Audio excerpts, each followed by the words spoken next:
Bismillahirrahmanirrahim. Assalamualaikum warahmatullahi wabarakatuh. Alhamdulillahi rabbil alamin. Wassalatu wassalamu ala rasulillahil karimil amin. Sayyidina Muhammadin wa ala alihi wa sahbihi ajma'in wa ba'd. Faya ahbaballahi wa ahbaba rasulihi sallallahu alaihi wasallam. Usi nafsi wa iyyakum bitaqwallahi faqad fazal muttaqun. فلا تموتن إلا وأنتم مسلمون فقال تعالى يا أيها الذين آمنوا اتقوا الله حق تقاته ولا تموتن إلا وأنتم مسلمون. Saudara-saudariku, alhamdulillah kita semua bersyukur pada Allah Subhanahu wa taala diberikan kesempatan untuk kembali beraktivitas sesuai dengan ajal yang telah Allah tetapkan, untuk menata berbagai kegiatan yang kita harapkan menjadi amal soleh yang diridhoi oleh Allah Subhanahu wa ta'ala. Pun demikian, kita bermohon kepada Allah tiada henti agar Allah berkenan memberikan hidayah dan menguatkan hati, jiwa, insan, hamba-hamba Allah yang berkehidupan sampai detik ini namun belum beriman, agar lisannya dikuatkan untuk bersyahadat sebelum wafat dan kembali kepada Allah Subhanahu wa ta'ala. Pun demikian dengan para pelaku maksiat, dan selalu kami menyampaikan boleh jadi kita termasuk di antaranya.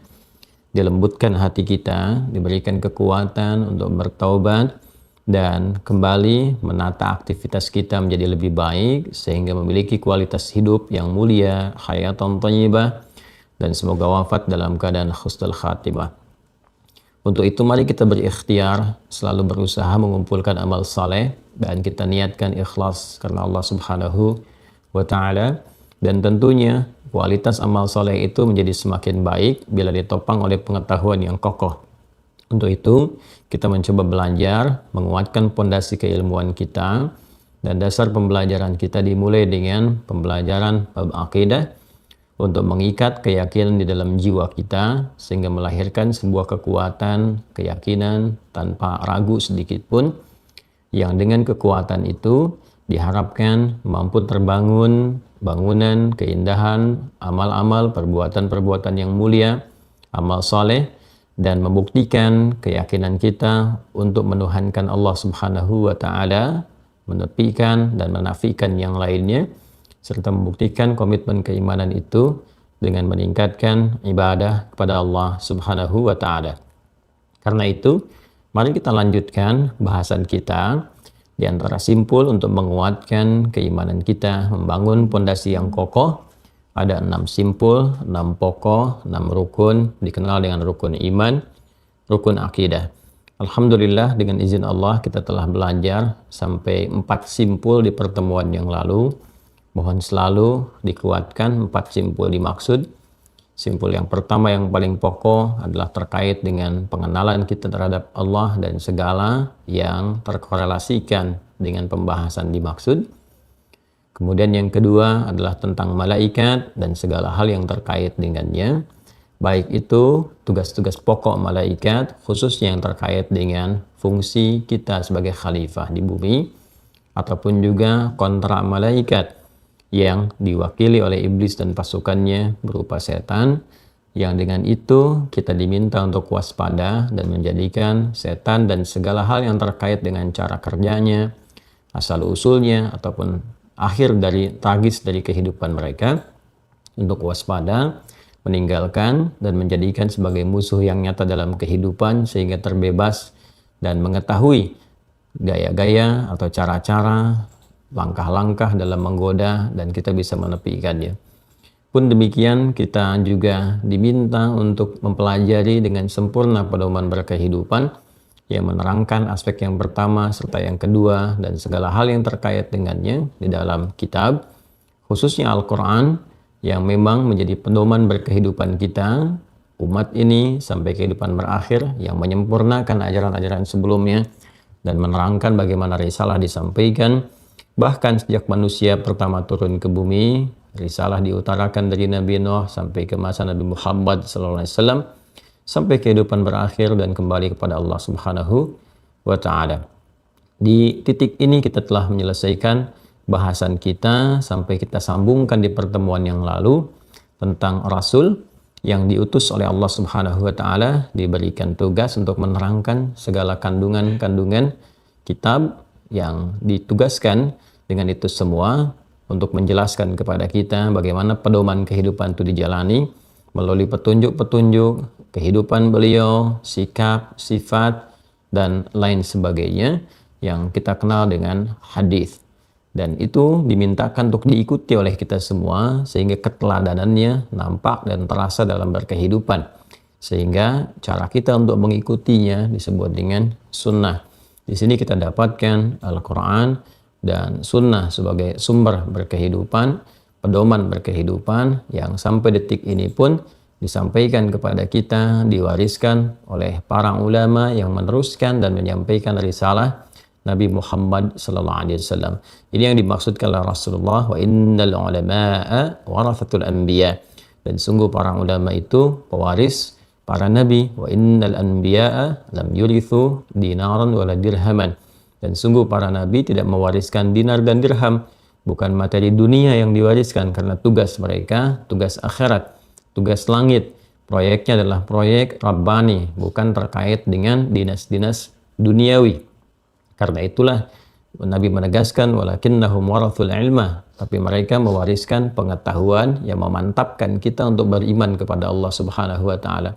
Maka pegang teguhlah ilmu yang disampaikan para ulama itu yang dipastikan, nah ini poinnya pada kita, tersambung kepada keterangan-keterangan Nabi Sallallahu Alaihi Wasallam. Untuk itu di Islam kita memiliki apa yang disebut dengan sanad, jalur transmisi keilmuan, yang dengan itu dipastikan bahwa segala hal ini terkait berkelindan dengan sumber utama dari Nabi Sallallahu Alaihi Wasallam, dan dari Nabi itu kita mendengar penjelasan tentang keterangan-keterangan dalam pedoman berkehidupan yang ada dalam Al-Quran. Inilah yang kita ketahui. Jadi dari genealogi kita punya nasab, genealogi secara fisikal kita punya nasab, genealogi keilmuan kita punya sanad. Antara nasab dengan sanad saling berkait, berkelindan, berkesesuaian, dan diimplementasikan dalam kehidupan dengan fungsi masing-masing. Saya ingin tutup dulu di pertemuan yang kemarin itu dengan menunjukkan satu keistimewaan Nabi Muhammad SAW. Baru kemudian kita awali pembahasannya dan kita mudah-mudahan bisa sempurnakan dengan simpul yang kelima di pertemuan kali ini. Keinginan untuk menutup itu untuk menunjukkan satu kekuatan, keistimewaan, juga kebahagiaan bagi kita semua, khususnya yang ditetapkan oleh Allah Subhanahu wa taala menjadi umat bagi Rasul yang terakhir, Rasul penutup yang sangat istimewa, yaitu Nabi Muhammad sallallahu alaihi wasallam. Kemarin kita hanya mendapati nama, kemudian menyambungkan satu silsilah kerasulan yang memiliki misi yang sama, yaitu menuhankan Allah Subhanahu wa taala. Karena itu akidah para nabi dan rasul semua sama, hanya syariatnya nanti yang berbeda sesuai dengan eranya, zamannya. Hanya Nabi Muhammad nanti yang paling istimewa karena syariatnya akan mencakup semua pergantian generasi dan zaman sampai kehidupan berakhir. Nah, saya ingin tekankan bahwa secara logika, dan ini dipahami oleh nalar, kan? Sesuatu yang menutup itu harus menyempurnakan, mengcover ya segala hal yang telah terurai. Karena itu bahkan di buku pun penutup itu kan selalu menghadirkan satu kesimpulan, kan? Kemudian mengeluarkan esensi-esensi pembahasan di sebelumnya, ya. Kemudian juga memberikan gambaran kepada kita akan apa yang harus dilakukan. Selain doa tentunya, kan, selain juga referensi-referensi, daftar pustaka, penjelas dan sebagainya. Itu karakteristik dari satu buku. Jadi Anda bayangkan, buku yang dibaca saja harus punya sifat-sifat mengcover, ya, menerangkan, mencakup segala yang telah disampaikan, sekaligus mengiringi dengan doa dan ikhtiar setelah kesimpulan itu. Biasanya kan kesimpulan penutup doa itu kan. Lalu setelah itu disampaikan daftar pustaka, referensi-referensi, lalu biografi penulisnya. Itu di buku yang dibaca. Maka bagaimana dengan satu keteladanan, objek keteladanan, miniasi kehidupan yang sangat kompleks, gitu kan? Bukan sekedar buku yang dibaca, tapi kemudian karakteristik yang disimak, tuntunan yang harus diikuti, maka ini pun harus lebih lengkap. Karena itu ketika Allah Subhanahu wa taala menerangkan segala hal yang terkait dengan Rasul penutup, itu begitu istimewa. Ya, menyimpulkan, nah ini dia karakteristiknya, menyimpulkan seluruh risalah-risalah yang telah dibawa oleh nabi-nabi sebelumnya. Menyebutkan secara detil, terperinci bagaimana segala tuntunan itu, keserupaannya, ya, kesamaannya yang dibawa oleh setiap nabi, setiap rasul yang layak untuk disebutkan, ya kan? Kemudian kisah-kisah inspiratifnya yang tidak mungkin oleh satu sosok bernama Nabi Muhammad SAW yang tinggal di satu tempat, dengan yang bisa dikatakan terisolasi di satu lembah, walaupun di situ boleh jadi ada ziarah-ziarah ke tempat suci, ya, tapi tetap satu tempat yang bisa dikatakan gitu kan terapit oleh padang pasir yang sangat luas sehingga tidak pernah dijajah gitu kan. Kemudian di sampingnya ada Romawi dan Persia yang sangat megah, tapi di situ tidak ada peradaban, tertinggal dan sebagainya, bisa menginformasikan secara sempurna berbagai macam informasi-informasi di masa lalu, dan itu konsisten, ya, konsisten keberlanjutannya di setiap masa dengan sangat detail, sempurna, kisah-kisahnya juga sangat luar biasa. Dan itu tentunya tidak mungkin terjadi kecuali ada sesuatu yang melekat kepada Nabi Muhammad SAW. Nah, menariknya teman-teman sekalian, selalu ada hal-hal yang membuat kita itu bersyukur, gitu kan? Kemudian meyakinkan kembali pada diri kita kebenaran risalah Islam, keistimewaannya, kan? Dan dengan itu kita bisa mengatakan fabi ayyi alai rabbikum tukadziban, dan alhamdulillahi rabbil alamin, kan? Nah, jadi teman-teman sekalian, kalau kita cepat tuliskan di sini, kan? Rukun iman, dan kita tuliskan yang sudah kita bahas terkait dengan Allah, saya tidak terangkan kembali. Kemudian malaikat, demikian bisa disimak di video sebelumnya. 3 tentunya kitab. Di sini saya berikan Al-Quran dan sudah pernah saya terangkan. Kemudian simpul yang keempat adalah para rasul, dan di sini kita bahas Nabi Muhammad SAW. Kelimanya ini yang coba kita akan uraikan, ya. Nah, saya ingin menunjukkan bagaimana satu hal yang sangat istimewa terkait dengan risalah Nabi Muhammad SAW ini, ya, juga terkorelasikan dengan pembahasan simpul-simpul sebelumnya, ya. Karena beliau ini Rasul penutup, Nabi dan Rasul penutup, ya kan? Sebut dengan Khatimul Anbiya wal Mursalin. Khatimul Anbiya wal Mursalin. Baik, ya. Ini bahasan penyempurnanya insyaallah di topik ini, ya. Karena beliau ini Nabi Muhammad SAW Rasul penutup, dengan Khatimul Anbiya wal Mursalin. Tadi saya sampaikan bahwa sifat yang menutup itu, kan, itu harus bisa mengcover, gitu kan, ya, kemudian juga menjangkau segala hal yang telah diuraikan sebelumnya, kan, menyempurnakan segala yang telah disampaikan, diuraikan, mengcover keseluruhannya. Karena itu sifat-sifat ini mesti melekat pada risalah Nabi Muhammad SAW. Mesti ada penjelas yang mengonfirmasi bahwa risalah yang beliau bawa itu, kan, itu mengonfirmasi risalah nabi-nabi sebelumnya. Kemudian juga dengan itu dijelaskan seperti apa, disempurnakan, dan ini jadi pedoman sampai kehidupan berakhir, ya. Karena namanya penutup kan tidak akan ada nabi lagi. Ya, Nabi mengatakan la nabiyya ba'di, enggak akan ada nabi setelah saya, ya. Tapi ingat, kalimat la nabiyya itu punya 2 arti. Ya, satu nafi, ya, nafi itu menafikan, tidak ada sama sekali. Yang kedua juga ada isyarat tanabbu.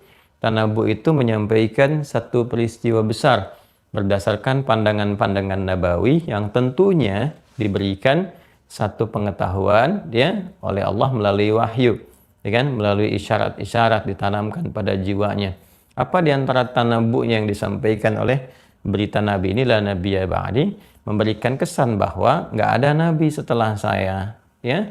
Namun tanabbu'nya, boleh jadi dimungkinkan ada orang-orang yang mengaku setelah saya ini. Maka kalau ada yang demikian, cukup la, supaya tidak terlalu banyak keluar energi.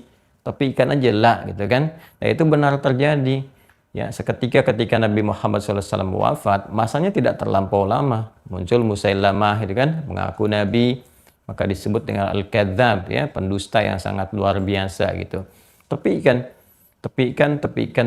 Jadi sebetulnya kalau ada orang-orang yang mengaku sebagai Nabi, setelah kenabian dan kerisalahan Nabi Muhammad SAW, itu tidak terlampau aneh. Karena Nabi pun sudah menyampaikan jauh-jauh hari, sejak 15 abad yang lalu, akan ada orang yang mencoba mengaku Nabi. Ya, justru ketika ada yang seperti itu membuktikan kebenaran risalah Nabi Muhammad SAW. Ada orang yang mencoba demikian. Nah, cuma bagi kita umatnya sudah punya pegangan. Kalau ada yang seperti itu, cukup katakan la, sudah aja. Ya, satu suku kata saja, la. Sudah tidak, gitu kan? Kita tepikan. Karena itu fenomena-fenomena yang ironis seharusnya sih tidak harus terjadi pada umatnya Nabi Muhammad. Apa itu? Kalau yang mengaku Nabi, ya ada beritanya dari dulu. Jadi nggak terlampau aneh. Yang aneh itu adalah setiap ada yang ngaku, ada pengikutnya. Itu aja sebetulnya, ya. Jadi di sini penting kita menguatkan bab akidah ini. Kalau hanya belajar satu huruf saja, la, kita praktekkan, selesai sebetulnya, aman. Ya, jadi kalau ada ngaku Nabi ke-26, Nabi ke-27, mendaratkan malaikat Jibril, macam-macam gitu kan. Nah, itu kan sesuatu yang sebetulnya mau dibuktikan juga nggak akan ketemu. Jadi buang-buang energi, pembahasan, dan sebagainya. Nah, yang ingin kita uraikan adalah, karena ini penutup, dan risalahnya itu universal, gitu kan, sifatnya, menjangkau semua, gitu kan, yang ada dalam kehidupan. Kemudian juga harus komprehensif dan total, gitu kan, komprehensif. Ya, karena penyempurna sifatnya, menyempurnakan segalanya, harus luas, ya, mencakup lintasan-lintasan zaman, ya, generasi. Karena ini penutup, nggak akan ada nabi lagi, maka semua risalah yang beliau bawa itu, ya kan, semua petunjuk-petunjuk, pedoman kehidupan berupa hudan itu, nah ini harus menjangkau semua umat sampai kehidupan berakhir. Inilah keistimewaan pertama Nabi Muhammad SAW. Ketika dikaitkan dengan simpul yang ketiga pun, ya kan, di titik ini kan rukun iman ini karena dasar. Saya kembali dulu ya, sedikit saja kembali ke belakang. Ini kan pembahasan iman kan terkait dengan akidah. Ya. Sedangkan akidah itu telah kita ketahui bersama, ya kan? Ini adalah pokok yang dibawa oleh para nabi dan rasul sebagai inti risalah. Nabi dan rasul, ya kan, sebagai inti risalah, ya. Jadi setiap nabi, setiap rasul, risalahnya menyampaikan ini, nilai-nilai akidah yang kemarin kita uraikan, surah ke-21 Al-Anbiya ayat 25, surah An-Nahl 16, surah 16 ayat 36, demikian seterusnya. Jadi inti tugas nabi dan rasul adalah menyampaikan pokok-pokok akidah, menuhankan Allah, la ilaha illallah, dan membuktikan itu lewat komitmen ibadah, ya kan? Nah, karena semua nabi dan rasul ini intinya adalah sama, ya kan? Jadi kalau kita kembalikan ke sini, ke aspek-aspek keimanan yang tadi kita ingin uraikan, karena itu ini pasti akan memiliki rukun yang sama pula. Di setiap nabi rasul pasti akan diterangkan, ya, tentang menuhankan Allah, tentang tugas malaikat. Kemudian juga ada kitab-kitab seperti yang kami terangkan di pertemuan yang lalu, ya. Sehingga kita tahu di masa Nabi Ibrahim ada suhuf, masa Nabi Musa kitabnya apa, Nabi Daud apa, ya kan? Nabi Isa apa, sampai ke Nabi Muhammad SAW. Jadi ini semua terkait berkelindan, semua para nabi rasul menyampaikan 6 pokok ini, gitu ya. Ini akan terbawa. Kita kan baru sampai ke 4. Jadi semua sama. Semua sama. Karena semuanya sama, teman-teman sekalian, maka konsekuensinya apa yang diterangkan oleh para nabi, para rasul itu memiliki satu kesamaan dalam bab akidah. Nggak akan ada yang berbeda, ya kan? Karena itulah kemudian di hudan yang dibawa oleh setiap nabi dan rasul, ini semua akan disampaikan sesuai dengan kepentingan dan keadaan umatnya masing-masing. Nah, menariknya karena Nabi Muhammad adalah Rasul penutup, ya kan, harus sempurna, maka ketika diberikan hudan pun ini berbeda dengan sifat hudan sebelum-sebelumnya. Maka ini harus mengonfirmasi risalah-risalah sebelumnya yang dibawa para nabi dan rasul. Ya, itu yang kemarin kita turunkan, disampaikannya di Quran surah keempat An-Nisa ayat 163 gitu kan. Kemudian sampai dengan 165 bahwa apa yang diwahyukan kepada Nabi Muhammad itu memiliki keserupaan, kesamaan dengan apa yang diwahyukan kepada Rasul pertama, Nabi Nuh alaihissalam dan nabi-nabi setelahnya. Inna auhayna ilaika kama auhayna ila Nuhin wan nabiyyina min ba'di wa auhayna ila Ibrahim dan seterusnya, kan? Sampai rasul-rasul itu dikisahkan oleh Al-Qur'an untuk mengonfirmasi kebenaran ini. Jadi ini membuktikan kebenaran Al-Qur'an sekaligus juga menguatkan ya risalah Nabi Muhammad SAW sebagai penutup para nabi dan rasul. Nah, ini karena ini harus istimewa, maka ininya pun jadi istimewa. Perhatikan keistimewaan Nabi Muhammad SAW. Ketika beliau ini menjadi istimewa, Rasul penutup, kan itu istimewa tuh. Risalahnya menjangkau sampai kehidupan berakhir. Jadi hudannya pun ikut istimewa. Sifat ininya pun jadi komprehensif. Melintasi semua zaman. Jadi menariknya cukup dengan wahyunya saja, itu sudah menjadi mukjizat tertinggi. Ya, cukup dengan wahyunya. Nabi-nabi yang terdahulu itu pembuktiannya sampai mengharuskan menunjukkan sesuatu yang memang menghadirkan hal yang luar biasa, gitu kan, pada umatnya. Seperti Nabi Musa, tongkatnya langsung dipukulkan, gitu kan, lautan terbelah, kemudian juga mata air bisa keluar, dilemparkan kemudian jadi ular dan sebagainya. Hal-hal yang sekiranya saat dilihat itu nyata kebenarannya, nggak bisa ditiru, itu menguatkan kenabian, kerisalahan, sehingga mendorong orang-orang untuk beriman. Itu yang disebut dengan mukjizat, ya. Nah, sementara kekuatan wahyu yang diturunkan itu terfokus kepada hudannya saja. Hudannya, petunjuk-petunjuk berkehidupan. Nabi Musa punya Taurat, terangkan begini, begini, begini dengan izin Allah sebagai kumpulan dari wahyu. Nabi Isa ada Injil, diterangkan begini. Kekuatan Al-Quran itu wahyunya saja sudah mukjizat, sudah punya kekuatan. Ya, kekuatannya di mana? Banyak keistimewaannya seperti saya terangkan di pertemuan yang lalu. Bagaimana dia bisa bertahan tanpa ada perubahan, terjaga, dibaca nggak pernah bosan, dihafalkan oleh hampir semua kalangan, gitu kan? Nah, dan yang paling menarik menjangkau kitab-kitab sebelumnya. Jadi dengan wahyunya aja itu udah jadi mukjizat. Ya, dan sifatnya komprehensif. Jadi ketika nabinya istimewa, ininya pun harus istimewa. Perhatikan keistimewaan Nabi Muhammad. Begitu dipilih sebagai Rasul penutup istimewa, kitabnya istimewa, malaikat menjadi istimewa. Ya, Jibril naik status tuh, seperti saya terangkan di pertemuan yang lalu gitu ya. Naik status Jibril jadi apa? Sayyidul Malaikah. Jadi ini pun Al-Qur'annya menjadi istimewa dan hebatnya juga luar biasa, Masya Allah. Setiap hal yang terkait dengan Qur'annya pun ikut istimewa, ya. Ada waktunya, ada tempatnya, gitu kan? Ada orangnya, ada keadaannya, karakternya. Setiap waktu turunnya Al-Quran istimewa. Malamnya malam Al-Qadar, harinya Jumat, gitu kan? Kemudian bulannya Ramadan, dan semua itu istimewa. Tempatnya Mekah jadi Mubarakah, ya, Yathrib jadi Al-Madinah Al-Munawwarah. Orangnya setiap mendapati Quran dengan cara yang benar pasti jadi teladan. Minimal jadi orang yang sangat baik. Sampai sekarang ahli Quran tuh kalau benar ya, kalau benar nih, bukan yang menyimpang. Karena ada juga yang salah cara menghafal Qurannya dan salah niat. Ya, bikin pesantren bukan benar-benar untuk jadi pesantren, tapi untuk niat-niat keduniaan tertentu, apalagi hal-hal yang menyimpang, kriminal dan sebagainya. Itu udah diisyaratkan dalam Al-Quran. Ada yang menggunakan agama sebagai cover untuk tindakan-tindakan duniawi sehingga punya sifat zalim. Dan ada yang menggunakan Quran. Jadi nggak aneh kalau ada yang demikian. Seperti di Quran surah 35 Fatir ayat ke-32, gitu kan? Paling kiri sebelah atas di mushaf standar. Tsumma awrathnal kitaba alladzina istafaina min ibadina faminhum zalimun li nafsihi wa minhum muqtasid wa minhum sabiqun bil khairati bi idznillah. Kemudian kami wariskan Al-Quran itu pada hamba-hamba yang terpilih. Cuma di antara mereka nanti ada 3 kualifikasi.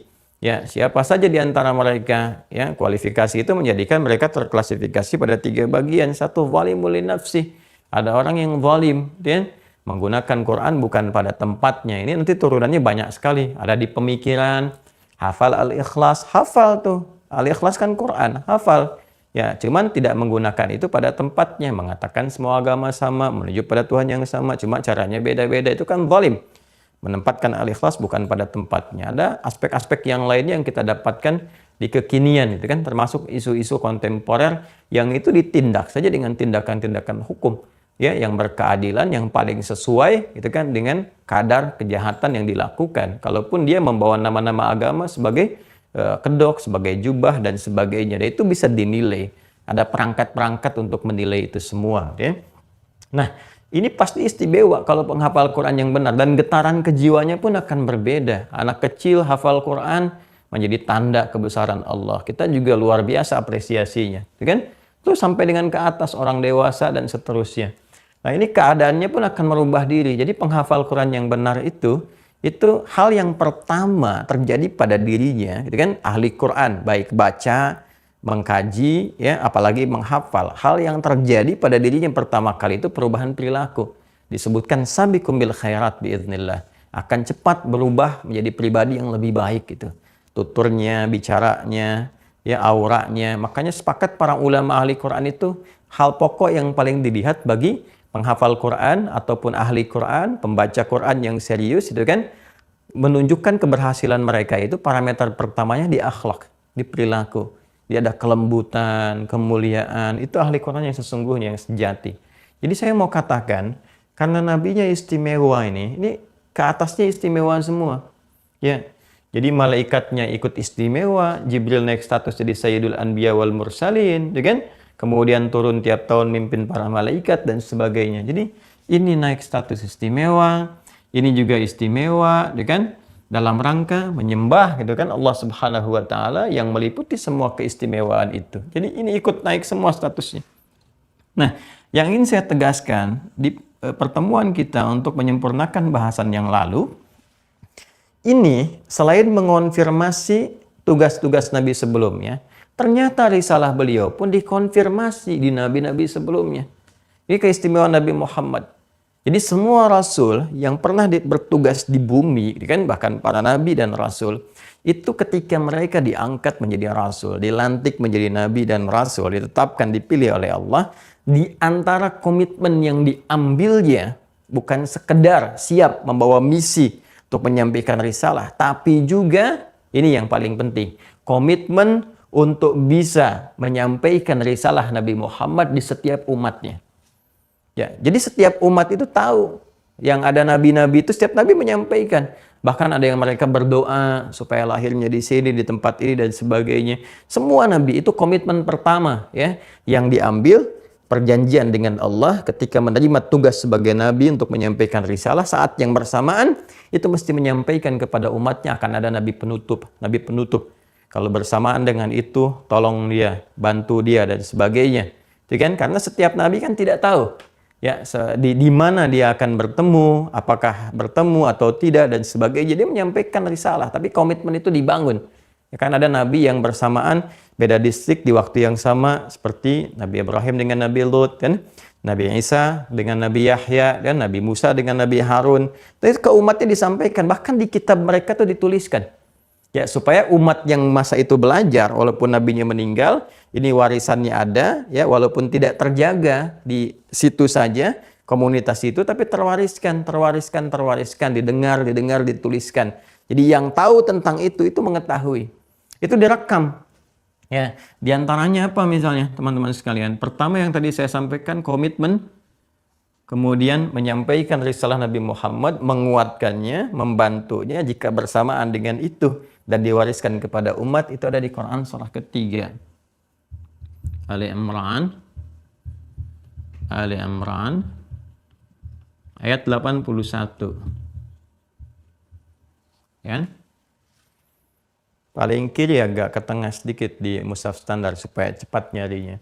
Wa idz akhadallahu mitsaqan nabiyyina. Ya kan? lama ataitukum min kitabi wa hikmatin thumma ja'akum rasulun musaddiqun lima ma'akum latu'minunna bihi wa latansurunnah. Qala aqrartum wa akhadtum ala dhalikum isri qalu aqrarna qala fashhadu wa ana ma'akum minasyahidin. Ada Quran surah ketiga Ali Imran ayat 81. Dan ingatlah, pelajarilah ketika Allah mengambil komitmen dari setiap nabi yang akan diutus, ya kan?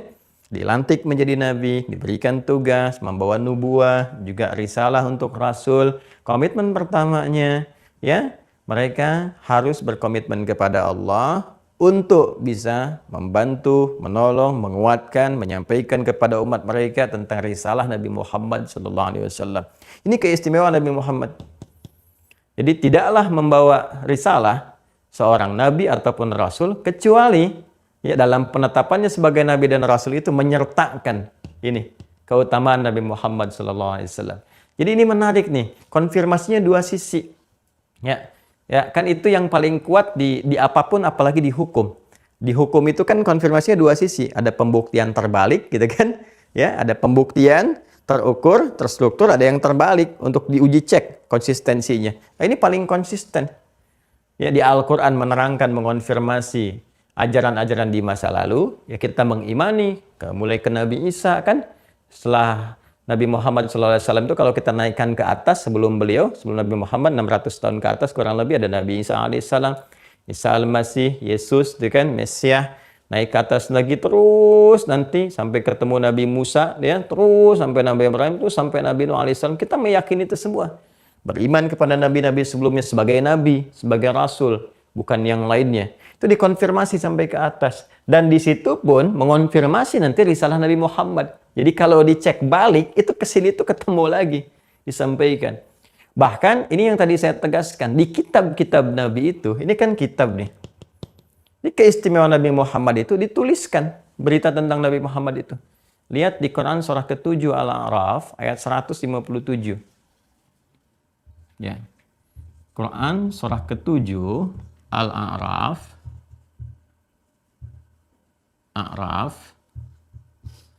ayat 157. Ya, untuk mempercepat. Alladzina yattabi'una ar-rasulan nabiyyal ummiyya. Itu disebutkan ciri-cirinya. Ya, jadi dikonfirmasi ini, selain rasul, nabi. Jadi lengkap. Ya, orang-orang yang mengikuti rasul pakai alif lam tertentu menunjuk pada Nabi Muhammad, ya kan? Juga membawa misi nubuah, kan sifatnya ummi, detil. Alladzina alladzi yajidunahu maktuban indahum fit Taurati wal Injil. Jadi diberi contoh oleh Allah ya, ke masa-masa yang rentangnya terdekat, yang umatnya itu terus ada sampai ke bawah. Ya, yaitu misalnya di kalangan Yahudi, gitu kan?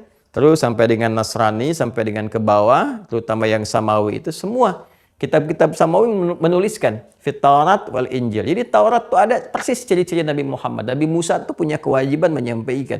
Ya ini loh, nanti akan ada Nabi penutup. Cirinya begini, tandanya begini, tanda alamnya begini. Kalau dia lewat akan begini, gitu kan?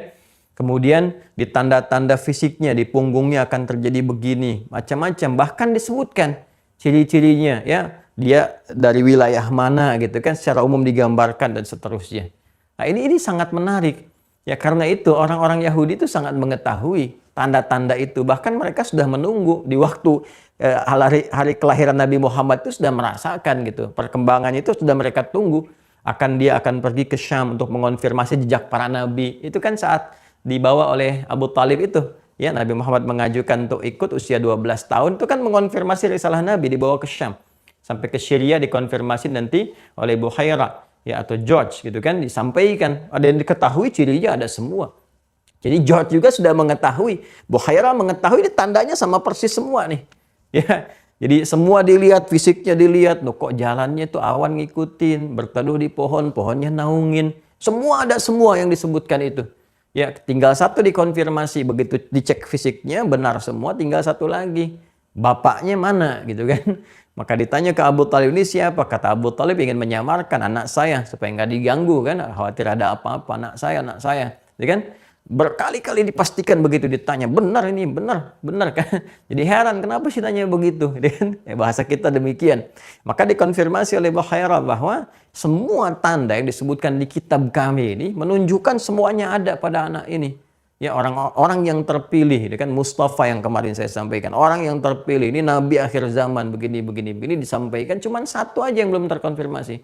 Apa? Harusnya bapaknya udah meninggal sejak anak ini dalam kandungan. Maka terahnya Abu Talib menyampaikan, ya memang ayahnya sudah meninggal gitu kan. Saya pamannya ceritakan begini, pulang sekarang. Pulang aja sekarang, sebab anak ini nanti sudah ditunggu dikonfirmasi oleh orang-orang Yahudi. Jadi dikonfirmasi oleh Buhairah sendiri. Ya kan? Siapa Buhairah itu? Ya, seorang muwahhidin, ahli tauhid yang mewarisi ajaran-ajaran nabi-nabi sebelumnya untuk menunggu kedatangan nabi itu dan beriman kepadanya, persis seperti Waraqah bin Naufal. Jadi begitu disampaikan, udah pulang aja. Kalau ketahuan sama orang-orang Yahudi di wilayah itu, dia akan ditunggu karena mereka nggak mau lahir dari kalangan selain mereka, akan dieksekusi gitu kan. Ini dikonfirmasi dalam sejarah juga kita ketahui. Banyak nanti ya dilekatkan di situ sehingga orang-orang umatnya itu terwariskan. Ya, kan di Yahudi juga punya satu kebiasaan untuk mentransmisikan ajaran-ajaran di masa lalu itu dengan transmisi lisan, sampaikan. Ya, cuman sayang ada yang tidak seutuhnya disampaikan, ya bahkan dibelokkan atau mereka mengetahui cuman nggak dilaksanakan. Itu kan bisa dilacak dalam sejarah. Ya, sekarang kan juga bisa terlihat dari perilaku dan sebagainya. Walau kita tidak mengatakan semuanya, ingat ya, karena ada sebagian Yahudi juga yang beriman. Jadi kita tidak memukul rata dari semuanya itu, tapi kita bisa melihat kenapa disebutkan keumuman di sini, karena pada umumnya punya tipikal yang serupa. Ya, nah itu bisa dikonfirmasi di Quran surah ke-2 Al-Baqarah tentang ini.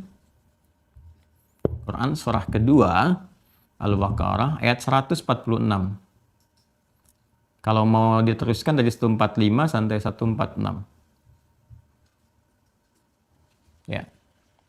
Sebelum nanti 147-nya Al-Haqqu min rabbika fala takunanna minal mumtarin, kita akan temukan sesuatu yang sangat indah sekali. Apa itu? Alladzina atainahumul kitaba ya'rifunahu kama ya'rifuna abna'ahum wa inna fariqan minhum la yaktumuna al-haqqa wa hum ya'lamun. Kan? Nah, ini kita temukan nanti baru Al-Haqqu. Ya. Jadi kalau kita turunkan dari sini ke bawahnya nanti agak-agak menarik untuk penguatan ke sini. Jadi saya bulatin di sini nanti sampai ketemu 147. Ya. Nah, ini teman-teman dikonfirmasi. Alladzina atainahumul kitaba, mereka yang diberikan kitab itu siapa saja? Ya, kalangan dari umatnya Musa, ini kan? Yang terus berkehidupan tuh genealoginya gitu kan. Umatnya Nabi Isa, sama di umat Nabi Isa juga begitu. Ya, umat Nabi Isa tuh mengetahui juga disampaikan. Dia oleh Nabi Isa disampaikan, dikonfirmasi oleh Al-Quran. Di Quran surah ke-61, ayat yang ke-6. Ya. Ini konfirmasi lagi. Ini kan disebutkan Taurat dan Injil kan. Tauratnya Nabi Musa ini umatnya udah saya sampaikan. Kemudian yang ini di Quran surah ke-61, ayat yang ke-6. Wa mubasysyiran bi rasulin ya'ti min ba'di ismuhu Ahmad. Ya kan? Akan ada rasul penutup. Ya, setelah saya punya sifatnya Ahmad. Dan ini menarik nih, semua nama yang melekat pada Rasulullah, ini kan, Rasul terakhir ini, semuanya nama sifat. Ya, nanti saya sedikit setelah itu saya uraikan ya, dengan cepat. Jadi yang Yahudi juga mereka mengetahui, bahkan disebutkan dalam Al-Quran itu, saking taunya tentang karakter, ciri, sifat Nabi Muhammad itu, baik secara fisik ataupun juga tampilan-tampilan dari pendukung-pendukung di alam, itu mereka lebih mengenal Nabi Muhammad dibandingkan anak mereka sendiri. Alladzina, gitu kan, atainahumul kitaba ya'rifunahu kama ya'rifuna abna'ahum. Jadi mereka sama persis seperti kenal anak-anak mereka sendiri. Kita kan kalau ngenalin anak kita, jelas kan tanda-tandanya, fisiknya. Ya nggak mungkin ibu bisa mengatakan kepada anak orang lain, anakku, nggak mungkin. Karena tahu ini anak. Dari dilahirkan, dari tumbuh, dari apa, dirawat. Nah, orang-orang dulu itu kenal Nabi Muhammad karena mereka tahu cirinya dan sebagainya. Seperti mereka kenal anaknya. Bahkan ada kitab nanti, kitab karangan Syekh Sya'rawi. Sebetulnya Syekh Sya'rawi nggak menuliskan ini. Syekh Sya'rawi ini sangat luar biasa ya. Beliau banyak ngajar, nggak sempat nulis. Nanti orang-orang yang muridnya, setelahnya yang menuliskan itu. Ada As-Sirah An-Nabawiyah, kan? Yang dinisbatkan pada Syekh Sya'rawi. Saya tunjukkan, saya punya kitabnya nih. Ini dia. Ya. Teman-teman sekalian. Ya. Nah, ini kitab sangat bagus sekali. Ya, sangat bagus sekali untuk kita baca. Berbahasa Arab ya, karena beliau orang Mesir, bahasa Arab. Tapi ini sangat bagus sekali. Ini di antara apa yang disampaikan, dikonfirmasi oleh beliau, bahkan disebutkan siapa tokoh Yahudi di Yathrib di Madinah ya, yang sampai mengatakan kalimatnya, kami lebih kenal Nabi Muhammad dibandingkan anak kami sendiri. Itu orang Yahudi sendiri yang menyampaikan, karena tandanya begitu jelas gitu. Ya? Nah, ini pun sama. Disampaikan oleh Nabi Isa, akan datang Rasul setelahku, ya, penutup, gitu kan? Sifatnya Ahmad. Nah, ini yang menarik nih. Nabi-nabi sebelumnya dikonfirmasi dengan nama Zat pada umumnya, gitu kan? Nama Zat itu nama yang menunjuk pada entitas pribadi untuk membedakan satu dengan yang lainnya. Misalnya saya Adi, ada Asep, ada John, gitu kan? Ada Joni, ada Cepi, ada macam-macam. Jadi begitu saya dipanggil Adi, kan yang melirik saya. Itu nama Zat namanya. Sifat segala karakter yang melekat pada zat itu, ya kan? Biasanya semakin banyak sifat disebutkan, semakin menunjuk keistimewaan atau bahkan kekurangan. Ya, kalau sifatnya baik jadi istimewa. Kan kita katakan misalnya fulan Asep misalnya kan jujur. Ya, semakin tinggi sifat jujur itu melekat padanya karena perbuatannya, kadang-kadang disebutkan sifatnya dibandingkan dengan orang. Tuh si jujur lewat tuh. Itu kan? Tuh si penyabar lewat tuh ya, itu nama sifat itu ya, menunjukkan keistimewaan. Sama juga kalau terakumulasi sifat jeleknya, kadang-kadang disebutkan dengan bagian sifatnya, tuh kan? Tuh si pemarah datang tuh, kan? Awas si comel tiba tuh, gitu. Itu kan sifat-sifat jeleknya. Ya, kalau di Arab itu kunyah namanya, nanti ada kunyah. Seperti kalau semua pokoknya nolak, ya, nggak pengen tahu, semua pokoknya ditolak semua, mau yang baik mau apapun. Saking nggak sukanya, tolak semua, kan? Jadi nggak mau tahu dengan sesuatu, menepikan, dengan itu disebut dengan jahil namanya. Ya, nanti ada jahalah sifatnya, orang disebut dengan jahil. Kalau puncaknya tinggal pakai abu, makanya muncul Abu Jahal, gitu kan? Dan sebagai itu sifat-sifat yang dilekatkan. Abu Bakar itu dapat gelar As-Siddiq. Ya, bahkan disebutnya As-Siddiq, As-Siddiq, As-Siddiq, sifat yang melekat. Nah, keutamaan Nabi Muhammad diantaranya, namanya saja, dulu orang-orang tuh lebih lekat dengan identitas. Ya kan? Ada yang dilekatkan dengan karakter sedikit saja, seperti Nabi Musa misalnya, yaitu terkait dengan jejak kehidupannya yang dilarutkan ya di dalam di sungai, ya di atas sungai. Kemudian ada Nabi Ibrahim disebut dengan Ibrahim karena berkelana, gitu kan? Atau ada sifat penyayangnya kepada anak, kalau mau dikaitkan dengan Abun Rahim, sampai di titik itu. Nabi Muhammad semuanya sifat. Ahmad, Muhammad, Ahmad, Al-Mahi, kan? Al-Kafi dalam risalah ya, bukan menunjuk pada penciptaan ya. Muhammad, Ahmad, ana Muhammad dengan Ahmad, Al-Mahi, Al-Mahi, Al-Kafi dan seterusnya. Ini semua sifat semua. Ya, Ahmad menunjuk pada sifat ketakwaan, hubungan vertikal, hablum minallah, yang bagaimana ibadahnya walaupun dijamin surga, tapi mesti tetap tinggi, luar biasa, ya kan? Kemudian Muhammad menunjukkan sifat sosial, ya, komprehensivitas sifat sosial, yang sangat pemaaf, penyayang, penyantun, ya bahkan ke semua makhluk, bukan hanya manusia, ke hewan, ke tumbuhan, dan sebagainya. Ketika Nabi Isa diduga sebagai Nabi yang terakhir karena memiliki kesamaan di karakter sifat Muhammadnya. Nabi Isa itu kan membawa ajaran kasih. Ya, orangnya penyayang, kan lembut dan sebagainya. Diduga ini Rasul terakhir karena di kitab-kitab Sunnah disebutkan di antara ciri itu. Maka Nabi Isa mengonfirmasi, bukan saya. Setelah saya nanti akan ada. Ya, di satu sifat yang nggak ada bandingannya di nabi-nabi lainnya. Jadi Nabi jamin masuk surga. Ya kan kita ketahui Nabi Muhammad tuh diantara Nabi yang sebelum wafatnya satu surah turun khusus untuk menjamin surganya. Ya kan?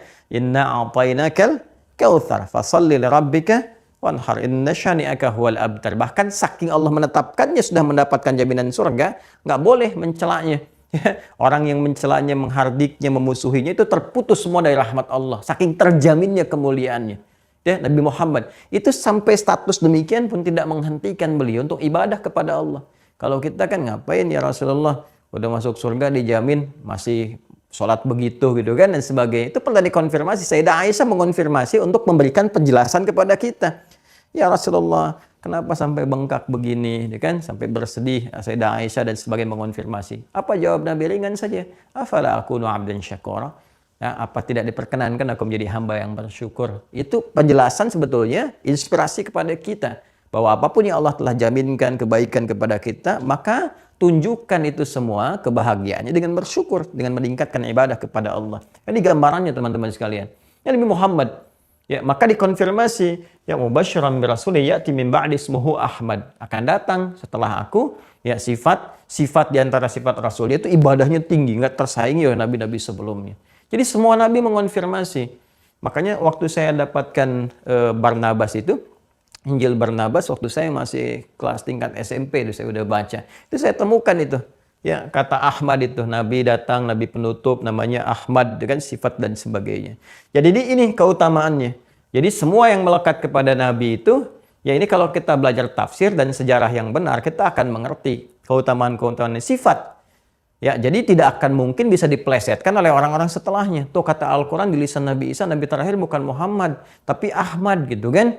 Nah, maka muncul setiap orang yang bernama Ahmad berpotensi bisa jadi nabi, yaitu pemahaman yang keliru. Ya, jadi kan kalau diikutkan nisbat jadi Ahmadi. Kalau ada turunan-turunan ajaran tambah ta jadi Ahmadiyah dan sebagainya. Nah, itu keliru ya, keliru kalau kita nisbatkan ada nabi setelah Nabi Muhammad SAW dalam pengertian Islam. Awas, apalagi kalau dilekatkan kepada Islam. Itu Islam tuh, tapi nabinya ini ya, berarti ada masalah dalam klaim keislamannya, bukan Islam. Jadi kalau sudah mengatakan ada nabi setelah Nabi Muhammad SAW, sedangkan di Islam konsensusnya sudah sepakat semuanya dan keterangan sudah jelas, nggak ada nabi lain setelah Nabi Muhammad. Ahmad itu nama sifat yang menunjukkan kemuliaan Nabi Muhammad akan tingkat ya keibadahnya kepada Allah Subhanahu wa taala.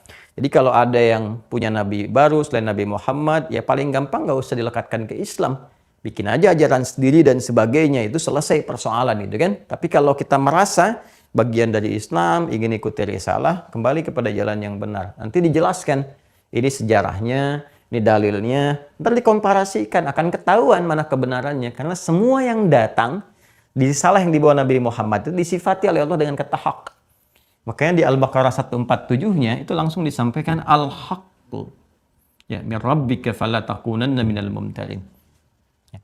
Hak itu artinya kebenaran mutlak yang nggak bisa disoal lagi, nggak ada celah untuk mendapati kekurangan di dalamnya. Itu hak.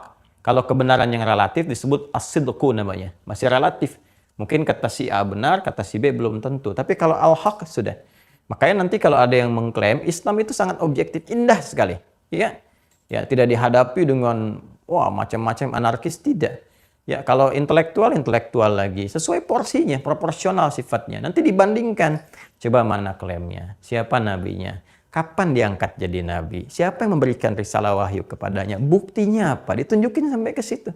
Kalau nggak bisa buktikan, itu aja udah lemah. Mana kitab yang dibawa? Coba komparasikan dengan Al-Quran. Itu bisa dicek semuanya. Dan objektif. Dan pada akhirnya pun yang paling indah, lakum dinukum waliyadin. Ya, la ikraha fid din. Aslim taslam. Masuk Islam, alhamdulillah. Ya, Anda tahu kebenaran dan sebagainya. Kalau tidak, itu pilihan. Kita nggak usah berselisih, nggak usah macam-macam, gitu kan? Tapi pada akhirnya membawa satu konsekuensi ketika kembali kepada Allah Subhanahu wa taala. Nah, ini gambaran yang paling indahnya. Nah, ini pun menarik teman-teman dari segi namanya saja ya. Ini yang paling menarik Ahmad. Tadi saya katakan Ahmad ini kan menunjuk satu implementasi ibadah, ya, hablum minallah, kembali kepada Allah. Jadi menunjukkan aspek tauhid, ya, sifat tauhid Nabi Muhammad SAW yang mengesahkan Allah. Ya, ini sifatnya gini, hablum minallah. Sedangkan nama Muhammad ini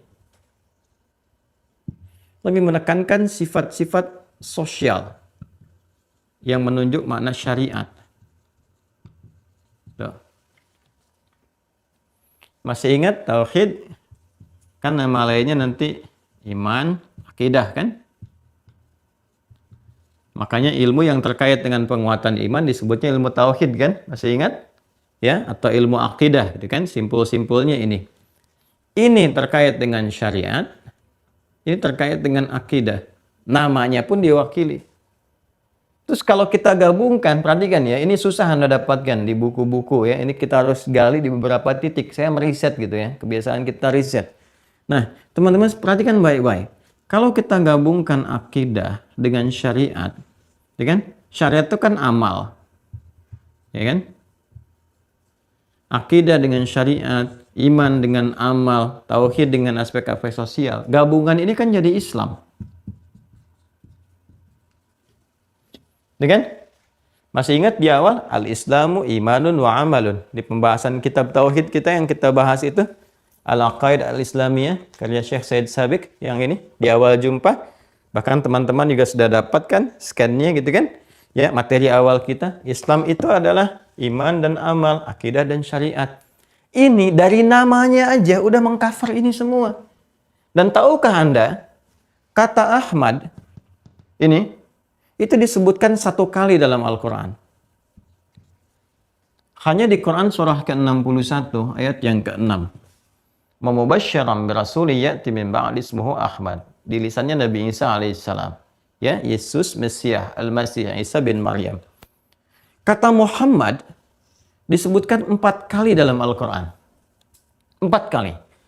Quran surah ketiga Ali Imran ayat 144. Quran surah ke-33 Al-Ahzab ayat ke-40. Quran surah ke-47 dengan namanya ayat kedua. Dan Quran surah ke-48 Al-Fatah ayat 29. 4 kali. 1, 2, 3, 4. Yang ini disebutkan 4 kali. Muhammad yang membawa SAW membawa aspek ini, kan? Ahmad disebutkan sekali membawa aspek ini, ya kan? 1 tambah 4 berapa? 5. Gabungan antara ini dan ini ketemu Islam. Berapa pokok rukun Islam? 5. Bukankah yang pertamanya itu adalah tauhid, asyhadu an la ilaha illallah, ya kan? Setelah itu mengonfirmasi wa asyhadu anna Muhammadar Rasulullah, membawa syariat. Lalu ke bawahnya 4 kan? Coba Anda bayangkan. Ini sesuatu yang mahal gitu. Jarang kita mendapatkan ini. Jadi Nabi Muhammad itu sempurna sekali. Dari namanya, sikapnya, sifatnya, mengonfirmasi ajaran sebelumnya, Allahu Akbar gitu ya. Semua sama. Jadi kalau kita mengaji Quran detil satu-satu kita lihat itu ketemu ini. Jadi mengonfirmasi semuanya. Itu nggak ditemukan di nabi-nabi lainnya. Karena memang ya sifatnya berbeda. Keadaannya nggak sama. Jadi karena ini penutup semuanya tuh harus nggak ada celah untuk disoal. Harus sempurna semua. Nanti segala yang terkait dengan kehidupannya pun kita akan temukan. Satu-satu seperti apa. Ini berbahagialah kita ketika Allah memberikan anugerah kepada kita untuk mendapatkan bagian menjadi umatnya Rasulullah SAW. Dan dikonfirmasi. Kalau kita ingin menemukan kebenaran, baca. Bukan menyoal apa yang tidak kita ketahui. Makanya baca. Baca referensinya, baca, gitu kan? Tapi kan bahasa Arab, ya belajar Joni. Gitu kan? Belajar, pahami, seperti Anda juga bahasa Inggris Anda kejar-kejar sampai kursus. Bayar-bayar jutaan gitu kan? Bahasa Arab yang menentukan kehidupan kita, pengen gratis, itu pun juga nggak pernah datang gitu kan? Ini kan jadi persoalan juga. Ya, jadi dari sini kita harus penting adil bersikap dan bijak.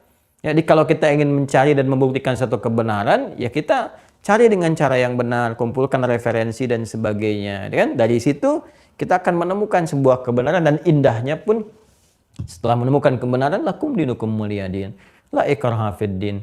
Sekira nggak ada celah sedikit pun gitu untuk marah, untuk menyoal, untuk berselisih dan sebagainya. Karena tawarannya indah. Hanya menyampaikan, ini hak asasi setiap orang untuk beragama, memenuhi kebutuhan hidupnya. Ini Islam datang membawa risalah. Begini diterangkan. Wah, nggak yang benar tuh. Silahkan diuji. Ini kitabnya, monggo dianalisis. Ya, kalau perlu bandingkan. Kalau masih ragu, datangkan yang semisalnya. Silahkan. Satu-satunya kitab di muka bumi yang memperkenankan siapapun untuk menganalisis, men-challenge. Gitu kan? Ini Rasulnya, namanya Muhammad SAW. Silahkan dicek perjalanan sejarah. Ada nggak pernah dilahirkan? Oh ada. Di mana lahirnya? Sama. Terus konfirmasi dengan keterangan Quran. Apa sifat-sifatnya? Dan yang mengonfirmasi pertama kali kerasulannya, ternyata siapa? Ternyata tokoh-tokoh yang terkait dengan agama-agama yang dibawa sebelumnya kan? Ya kan? Dari Rasul-Rasul sebelumnya. Ya. Siapa aja di antara mereka? Waraqah bin Naufal, gitu kan? Yang mempertahankan pengikut risalah Nabi Isa itu, ya muwahhidun, kemudian George atau Buhairah terus sampai ke atas, semua ditemukan. Dan di titik terakhir pun ketika dijelaskan semuanya yakin, benar, terkonfirmasi, nggak ada celah, di ujungnya apa? La ikraha fid din. Ya, makanya dalam Islam tuh kalau orang mau masuk Islam, coba dipastikan dulu ada paksaan nggak? Ya. Tidak dipaksa oleh orang tua, tidak. Tetangga, kerabat, tidak. Calon pasangan, tidak, gitu kan? Itu harus murni betul. Ya, terus nanti diturunkan sampai 3 kali konfirmasi selesai. Asyhadu an la ilaha illallah. Untuk benar-benar sebagai pembuktian dan komitmen keikhlasan untuk berislam. Ini gambarannya. Ya. Nah ini, jadi 3 hal itu, apakah ada paksaan untuk berislam, komitmen untuk beribadah, dan berakhlak setelah itu. Memuliakan orang-orang sekitaran, termasuk keluarga yang boleh jadi belum berislam. Itu indah sekali. Dan pada akhirnya, lakum dinukum waliyadin. Itu kalau kita pun orang Islam mau benar berislamnya, maka belajar lagi, baca lagi, dan sebagainya. Nah ini yang ingin saya lengkapi di pertemuan kemarin.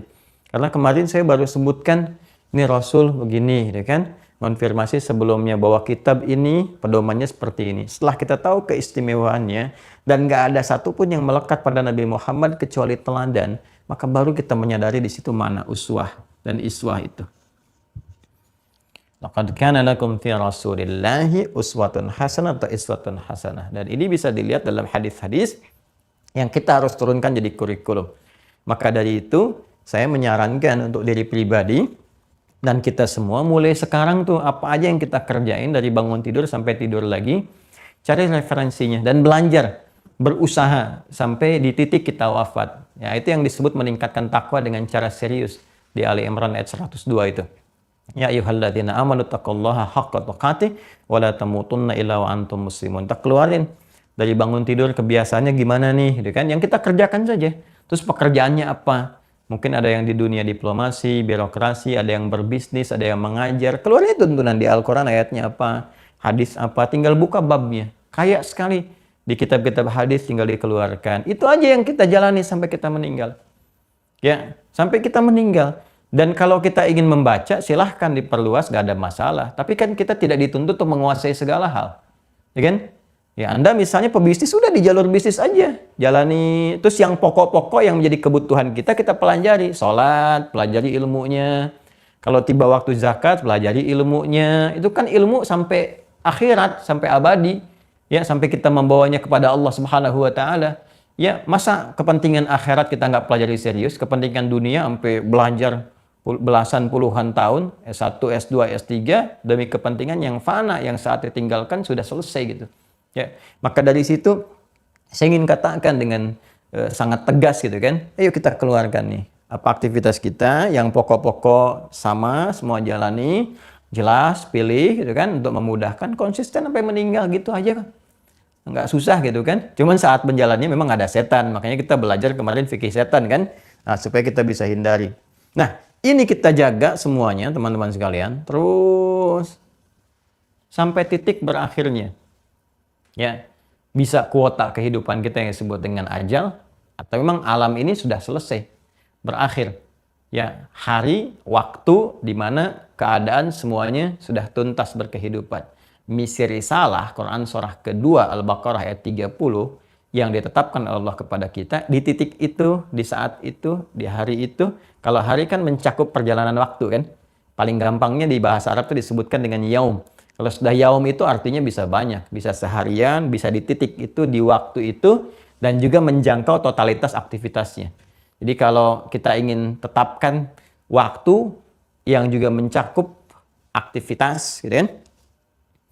Ya, aktivitas pekerjaan kita di waktu itu, kemudian mencakup tempatnya juga, keadaannya, jadi semua yang tercakup di saat itu, di titik itu.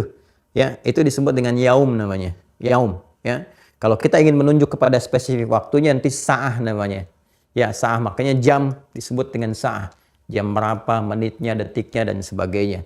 Kalau ingin tempatnya nanti disebut dengan makan namanya, dan sebagainya. Tapi kalau kita ingin menunjuk, mengcover semua itu secara langsung, ya, menunjuk kepada waktunya, waktu beraktivitas itu sudah selesai. Waktu tempat kita berkegiatan di situ sudah selesai. Semua gitu kan. Nah, maka kita katakan, ya, keadaan yang mencakup semua itu disebut dengan yaum namanya. Ya. Berakhir, habis semua. Kita kan dituntut menjalani semua konsepsi tadi itu ya. Ikuti petunjuk Rasul ini sebagai uswah, kemudian kurikulum diturunkan, Ini pedomannya mengacu ke sini. Kemudian tugas malaikat mensupport begini. Tugas kita semua untuk menyembah Allah Subhanahu wa taala, mentauhidkan dan beribadah kepadanya, gitu kan? Sampai kapan? Sampai berakhir semua aktivitas kita, waktunya dan sebagainya. Imma kita yang pulang duluan atau memang kehidupan semuanya berakhir. Sampai berakhir. Yang mencakup semua itu disebut dengan yaum. Akhir itu dari bahasa Arab. Ya, al-akhir namanya. Ya. Maka kalau disebutkan sampai berakhir, sampai selesai, ya kan? Kita kan bertanya lagi, apa cirinya kehidupan berakhir itu? Seperti apa selesai? Bagaimana keadaannya? Maka di Islam dijelaskan simpul yang kelima, yaumul akhir. Ini yang mau saya sampaikan. Jadi dahsyat di Islam itu semua terkorelasi. Ya, dari Tuhannya dijelaskan siapa, tugas malaikat yang mensupport bagaimana, kontraknya apa, kitabnya apanya ini, sampai kapannya pun dijelaskan lagi. Makanya silahkan cari deh ya, kitab mana yang menerangkan secara sempurna dan semua terkorelasi, terkoneksikan dengan sangat detail. 1, 2, 3, 4, sampai ke sini. Makanya simpul yang kelima, ada simpul disebut dengan pembahasan iman terhadap yaumul akhir. Ya, yaum ini sering diterjemahkan dengan hari gitu kan. Nah, inilah kadang-kadang di bahasa Arab itu ada yang tidak bisa terwakili secara langsung dengan terjemahan.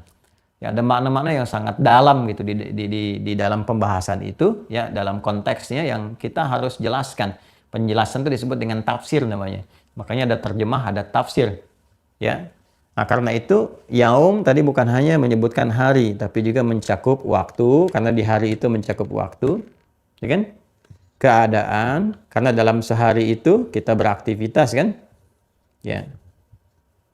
Masuk perbuatan atau aktivitas kan? Ya. Ada juga ruang atau tempat. Ya. Paling gampang kan begitu. Kalau sudah menyebutkan hari, sudah terbayang di kita kan, hari ini kita mau kemana, di mana, tempatnya apa, jam berapa, dan sebagainya. Ini semua ini akan berakhir. Habis, selesai. Ya kan? Jadi ada titik di mana saat kehidupan kita di muka bumi ini waktunya sudah selesai, terhenti. Kalau waktu bagi setiap personalnya disebut dengan ajal. Quran surah ke-7 ayat 34. Walikulli ummatin ajal. Ya kan? Setiap umat yang berkehidupan itu punya ada batas waktu berkehidupan. Setiap personalnya menjangkau semua kalangan, ya. Jadi bukan hanya 1-2 orang, semua umat yang berkehidupan, semua generasi, setiap personalnya punya ajal, batas berkehidupan. Ini sudah saya bahas di pertemuan yang lalu, ya kan? Nah, ini pun pada semua aktivitas, keadaan, ya, aktivitasnya, ruang, waktu, tempatnya, semua akan berakhir, sirna semua, habis. Kalau bukan kita secara personal meninggalkan tempat yang kita pijak, al-ard, ini tempatnya, untuk membawa misi sebagai khalifah. Ini yang Quran surah kedua ayat 30. Kalau bukan ajal kita datang duluan, kita yang meninggalkan al-ard, atau ini yang hancur dan meninggalkan kita semua, selesai. Ya.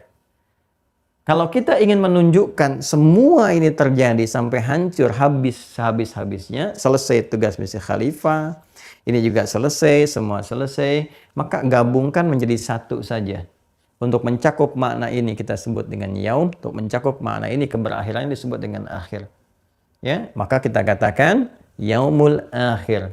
Ya, waktu, saat atau hari, saat semua aktivitas kita dan tugas kita selesai. Berakhir, tugas tuntas, selesai. Tinggal nanti ada apa di waktu itu. Ya, bagaimana follow up-nya setelah itu? Ketika selesai itu bagaimana? Keadaannya seperti apa?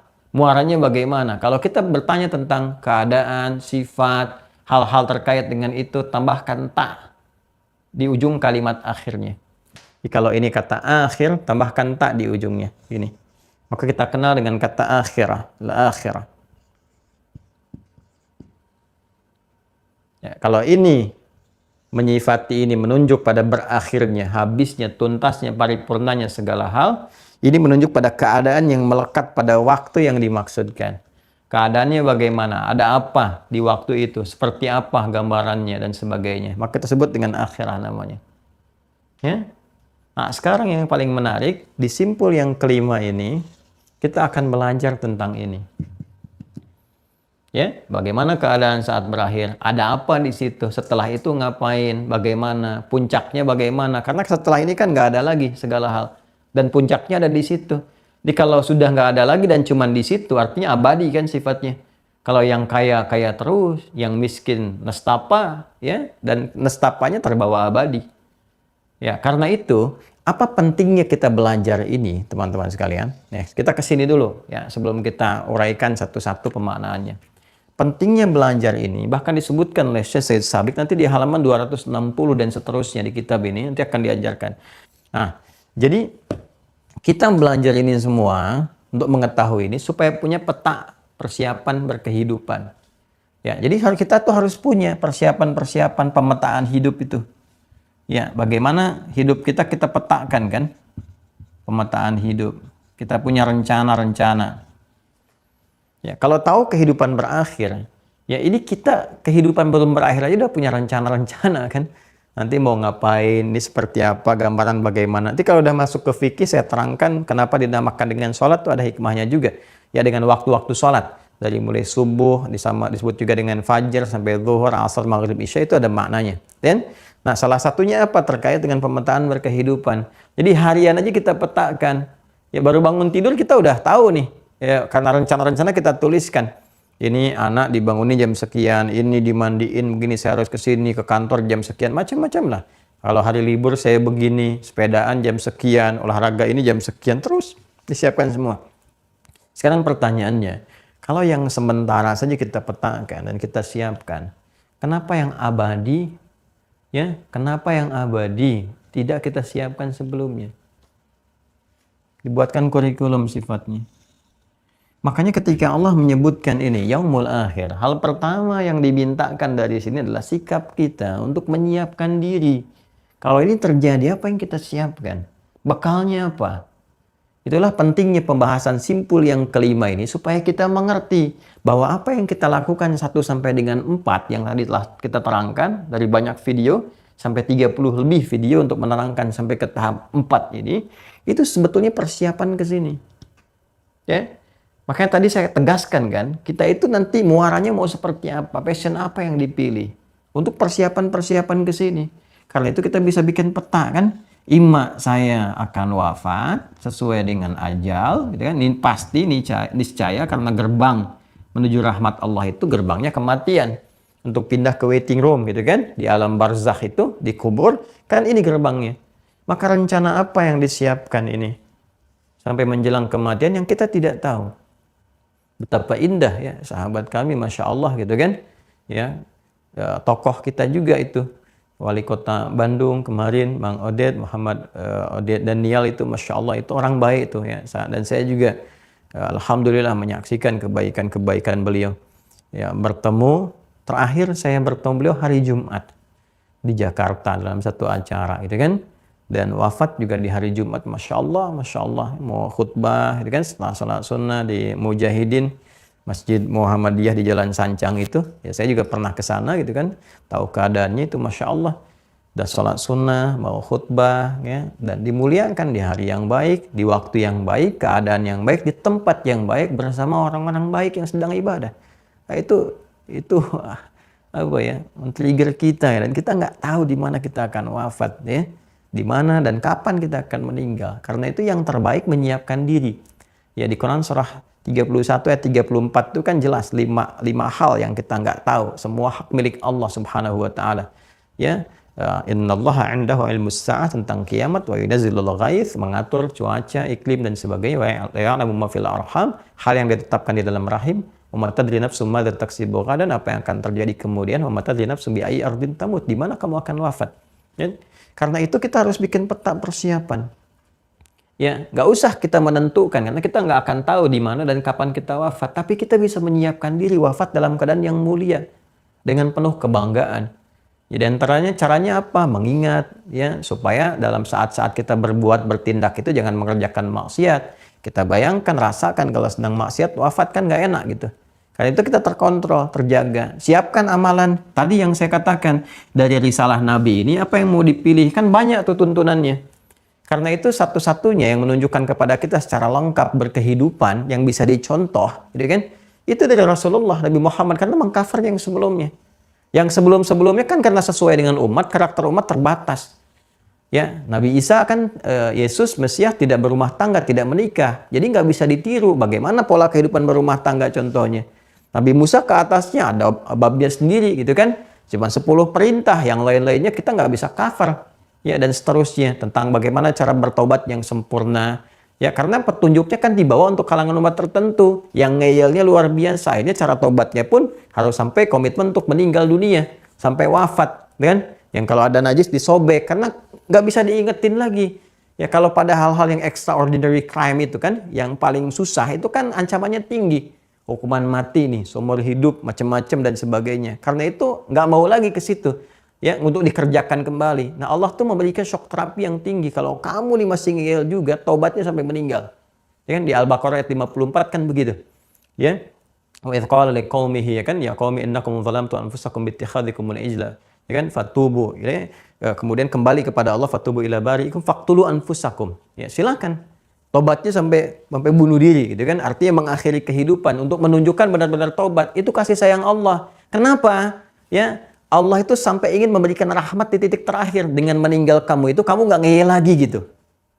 Paham nggak maksudnya? Ya, jadi Allah tuh maha tahu. Udah, kalau kamu tobatnya sekarang, ya diampuni. Ini ngeyel lagi habis itu.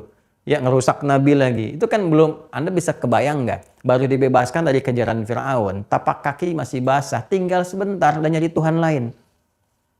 Minta dibikinkan patung, minta ini, minta ini. Nanti mungkin satu saat ya, kalau waktunya agak longgar lagi, saya kan kemarin baru sampai ke kisah kelahiran Nabi Musa kan, yang di genealogi Yahudi itu kita turunkan. Itu Anda bisa bayang nggak? Baru diselamatkan, tinggal sebentar. Ya, Harun jagain sebentar ya. Saya ngambil wahyu dulu nih ke Tursina gitu kan, ke Bukit Sinai gitu kan, bawa ke situ. Begitu baru ditinggal sebentar, balik lagi apa yang terjadi? Udah bawa sesembahan sapi dengan samirinya dan sebagainya. Karena itu saking tingginya ngeyelnya dan sebagainya, taubat tertingginya dengan rahmannya Allah, dengan rahmannya Allah. Ya udah, kalau kamu melakukan itu lagi taubat, kamu sampai meninggal dunia. Supaya apa? Wafatnya dalam keadaan taubat, jadi nggak ngeyel lagi. Itu maksudnya. Itu pun masih sesuai ajal. Masih sesuai ajal. Nah, itu kalau kita mengambil kerisalahan Nabi Musa, setiap orang taubat meninggal. Setiap ada najis, sobek. Ya kan?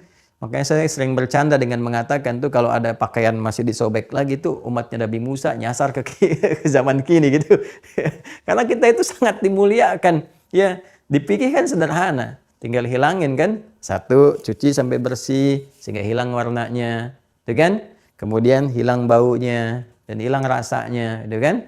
Nah, ini kan ada babnya juga, ada fikihnya juga. Nggak bisa kita langsung tiba-tiba pemahaman kita sendiri. Ada kotoran kucing, nempel di baju, gitu kan? Bersihkan, hilang warnanya, kan? Cium, hilang baunya. Terus hilang rasanya gimana? Mau dijilat? Tidak, itu ada babnya sendiri nanti. Ada ilmunya juga. Tapi yang mau saya katakan, itu dengan bersihkan, bersih lagi. Beres lagi. Jadi semua ada di sini. Kehidupan rumah tangga ada di sini. Profesi apa dicontohkan sama Nabi. Nabi contohkan pada semua kalangan sahabat. Yang jadi panglima di militer ada, Kamtibmas ada, yang begawan ekonomi ada, yang politisi ada, ya, yang pengajar pengetahuan ada, semua ada. Dan menariknya ditugaskan setiap tempat. Begitu datang berhasil semua. Diplomat-diplomat ulung tuh. Ya, bagaimana surveinya Mu'adz bin Jabal ke Yaman? Begitu diajak, ditugaskan Nabi, oleh Nabi ditugaskan tuh. Balik lagi zaman Umar diangkat jadi gubernur, se-Yaman sejahtera semua. Itu fikih diplomat tuh. Ya, kalau kita keluarkan ada semua. Jadi Anda profesi apa sih? Tinggal dikeluarin dari sini. Setelah itu keluarkan. Gak harus semua kita lakukan. Semua dipelajari, tidak. Yang menjadi passion kita saja. Sama yang pokok yang kita kerjakan yang sama dengan semua muslim. Sholat, puasa, zakat, macam-macam. Lalu profesi kita turunkan. Bikin pemetaan hidup. Sampai kapan? Sampai wafat. Jaga. Itu yang dimaksud wala tamutunna illa wa antum muslimun. Ini aja. Nah, tahu kehidupan berakhir sepenuhnya.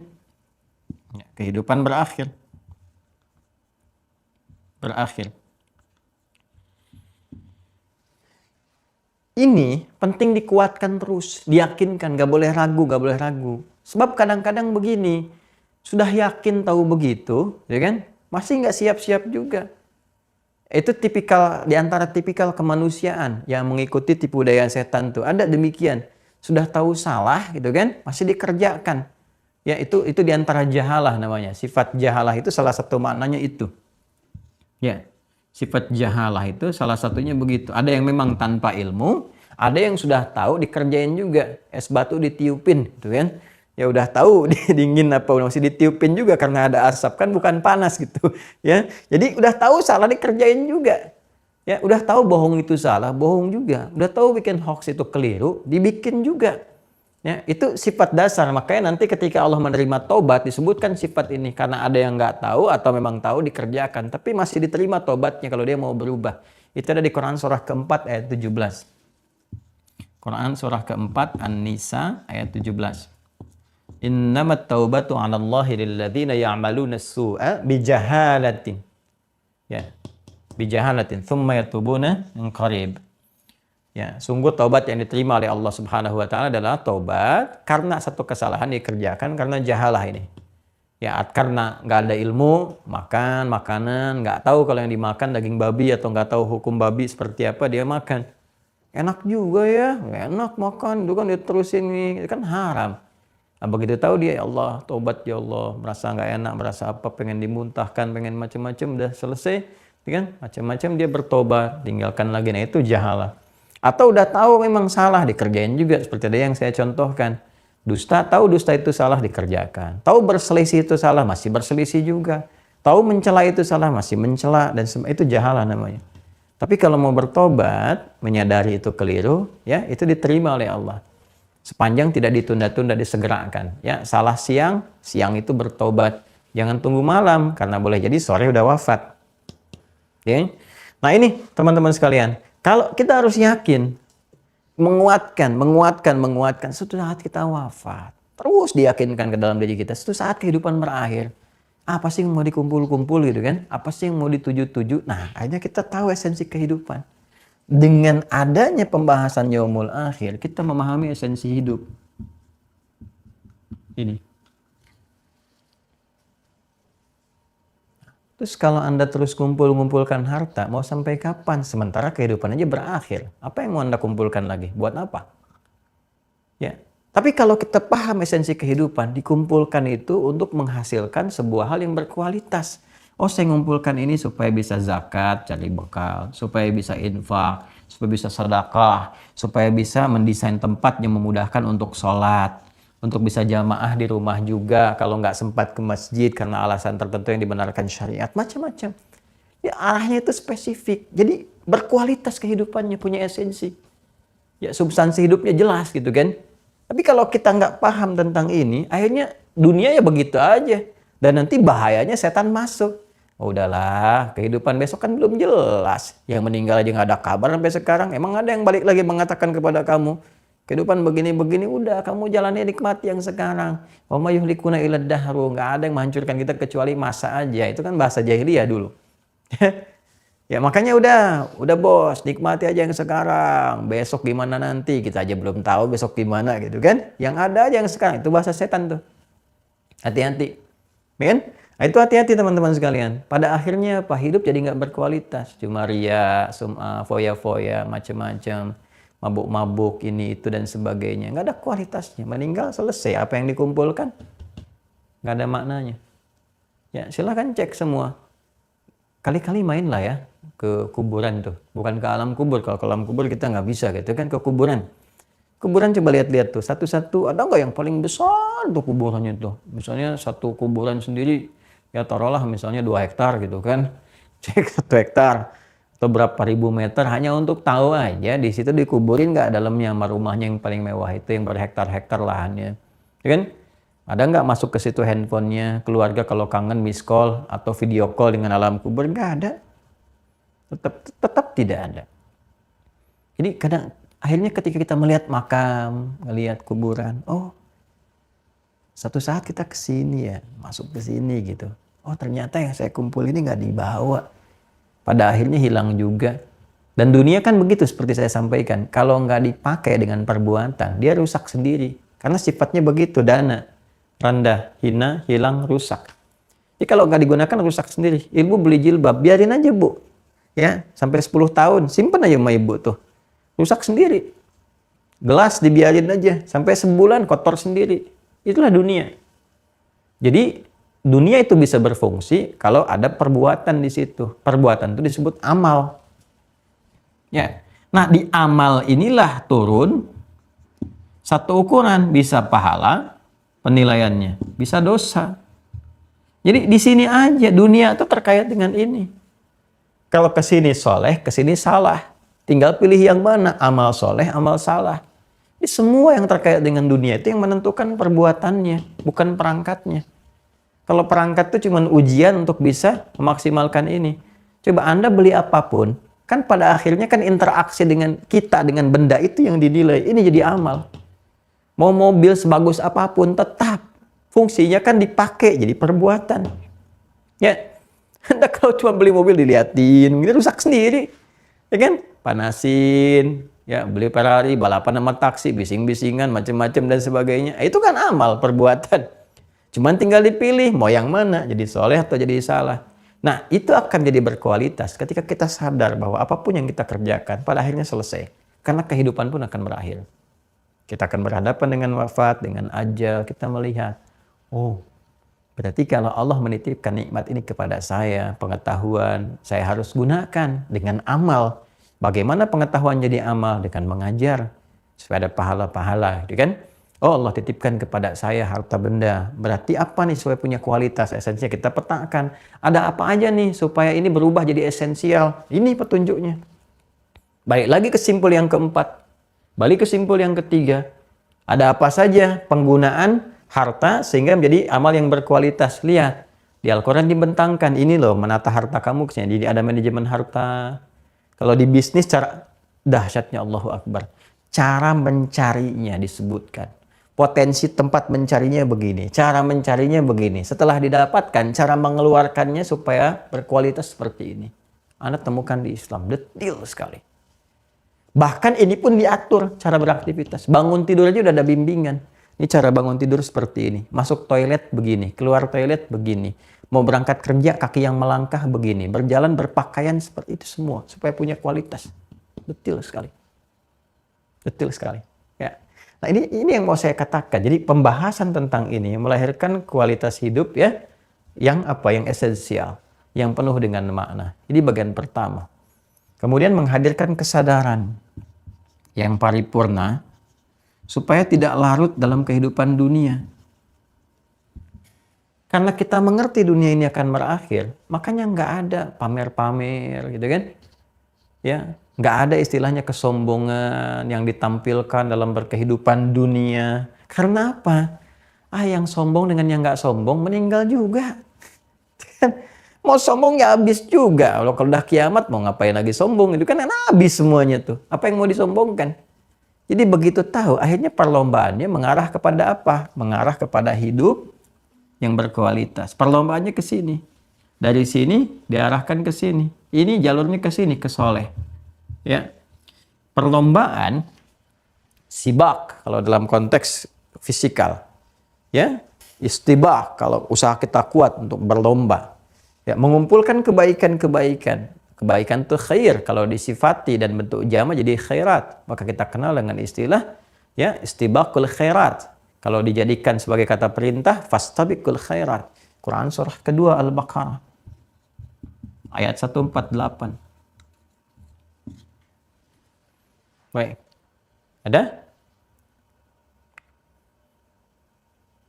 Ada ayatnya? Buka dulu, paling kanan, kan? Ke atas sedikit. Nah, ini kan nyambung dari sini. Al-haqqu min rabbika fala takunanna minal mumtarin, kan? Sampai masuk ke ayat 48. Walikulli wijhatun huwa muwalliha. Walikulli wijhatun huwa muwalliha. Setiap kita itu punya orientasi yang berbeda-beda dengan yang lain. Mungkin nggak akan sama. Ya. Dalam beramal soleh ya. Misalnya ada yang kecenderungan dengan ilmu pengetahuan. Senangnya belajar. Tapi bagaimana ilmu itu berkualitas menjadi ibadah. Baik di umum ataupun agama, apalagi agama. Terus ada yang senangnya ngambil passion di harta bisnis, tuh kan? Dia nggak jadi dosen, nggak jadi peneliti, nggak jadi ilmuwan, dia jadi pengusaha, ada yang pedagang. Ada yang senangnya di birokrasi, ada yang di diplomasi, jadi pejabat, punya kedudukan, tuh kan?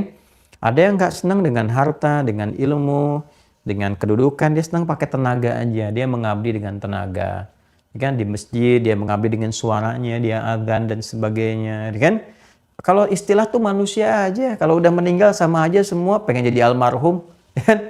Nggak ada ini almarhum level 1, almarhum level 2 kayak PPKM misalnya, kan? Nggak ada begitu. Ya, semua sama semua. Semua ketika meninggal beres semuanya. Ya, mau yang dokter, mau yang apa, semua selesai, cuman satu. Jadi itu nama manusia aja. Jadi yang mengatakan ini marbot, ini itu semua manusia yang bikin. Pada akhirnya meninggal juga, yang menentukan kualitas amalnya. Ini poinnya. Jadi kita keluarkan, cek balik ke sini. Kalau kita mengerti semua itu, ini esensial. Kehidupan kita menjadi lebih bermakna. Ya, terukur. Jadi kita tahu nih, ya walikulli wijhatun huwa muwalliha fastabiqul khairat. Dan setiap orang mungkin punya kecenderungan beda-beda. Dalam beramal pun ada yang senang tahajud, belum terbiasa puasa. Ada yang senang puasa, tahajud belum konsisten. Ada yang baru membaca terus. Wah, saya kalau menghafal nih kayaknya keterbatasannya agak tinggi nih. Tapi saya mau saingi pahala dia menghafal dengan saya baca. Dia senang jadi ahli baca terus dia kumpulin. Ya bahkan orang sebulan 30 juz, dia coba tarik sepekan 30 juz, ya. Ya bahkan dia sehari tuh kalau mau kita jadikan sepekan tuh gampangnya begini, dari Sabtu 5 juz, ya. Dijadikan waktu sholat tuh. Subuh, zuhur, asar, maghrib, isya, setiap waktu sholat tuh 1 juz bagi 2. Sebelum waktu sholat, setelah waktu sholat setengah juz. Itu kalau bisa konsisten setiap hari 5 juz. Ya, Sabtu 5 juz, Ahad 5 juz, Senin 5 juz, Selasa 5 juz, Rabu 5 juz, Kamis 5 juz. 6 kali 5 30 juz. Jumat tinggal berdoa kepada Allah. Demikian, penghafal Quran juga seperti itu. Kalau murajaah sehari dapat 5 juz, itu insya Allah terjaga. Tiap Jumat berkah, tinggal berdoa dan sebagainya. Dapat berkahnya. Ya, kalau udah dahsyat lagi, apalagi kalau level ulama-ulama tinggi, karena harus mengkaji hukum, menganalisis tuh bisa sehari 1 juz sendiri, sehari 30 juz sendiri tuh. Gali. Al-Imam Syafi'i kan kalau tiap hari 1 juz. Ramadan bisa satu hari 1 hatam 30 juz setiap hari. Setiap hari sekali hatam Quran. Tuh. Nanti kalau misalnya masuk Ramadan 2 kali hatam, pagi dengan malam tuh. Ya, pekerjaannya itu aja. Makanya kalau Ramadan para ulama itu nggak ngajar. Mengevaluasi diri gitu, mengevaluasi diri, ibadah tingkatin, ibadah aja gitu, dekatin Allah, dekat. Ini setelah itu ngajar lagi. Makanya semua pelajaran disampaikan sebelum puasa supaya puasa fokus ibadah. Sekarang manusia pada umumnya malah sibuk belajar waktu Ramadan, kan? Salah sih tidak gitu ya. Cuma barangkali nanti amalnya menjadi tersekat karena waktunya terbatas, kepotong itu gitu. Nah, itu fikih lain ya. Ini kurang lebih teman-teman. Jadi berkualitas semuanya. Nah, sekarang kalau udah paham gini, Quran kasih ilmu lagi kalau belum sadar ya. Kalau belum sadar akan ada begini. Nah, untuk menguatkan itu butuh keyakinan. Ya kuatkanlah, kehidupan akan berakhir. Harus yakin, gak boleh ragu. Karena itulah yaumul akhir ini seringkali melekat dengan kata iman di Al-Quran. Bahkan dilekatkan dengan keimanan kita kepada Allah. Kalau memang kamu beriman kepada Allah, kamu harus yakin kehidupan berakhir. Ya kan? Kamu pun akan meninggal, kamu wafat. Setelah itu nanti ada hisab, ada macam-macam. Karena itu sering kita temukan kalimat iman kepada Allah. Ya kan? Kata imannya juga dilekatkan dengan yaumul akhir. Ya, saya Quran surah ke-2 pertama kali disebutkan. Ya, yaumul akhir itu pertama kali disebutkan Quran surah kedua Al-Baqarah ayat 8. Sebelah kanan agak ke tengah sedikit di mushaf standar. Ada wa minan nasi may yaqulu amanna billahi wa bil yaumil akhir wa ma hum bimumin. Ada ayatnya? Ya, wa minan nasi may yaqulu, ciri orang munafik disebutkan. Dia mengatakan yakin padahal enggak, gitu kan? Nah, tapi poin yang kita ingin garis bawahi adalah disebutkan kata iman pada Allah lalu disandingkan dengan yaumul akhir.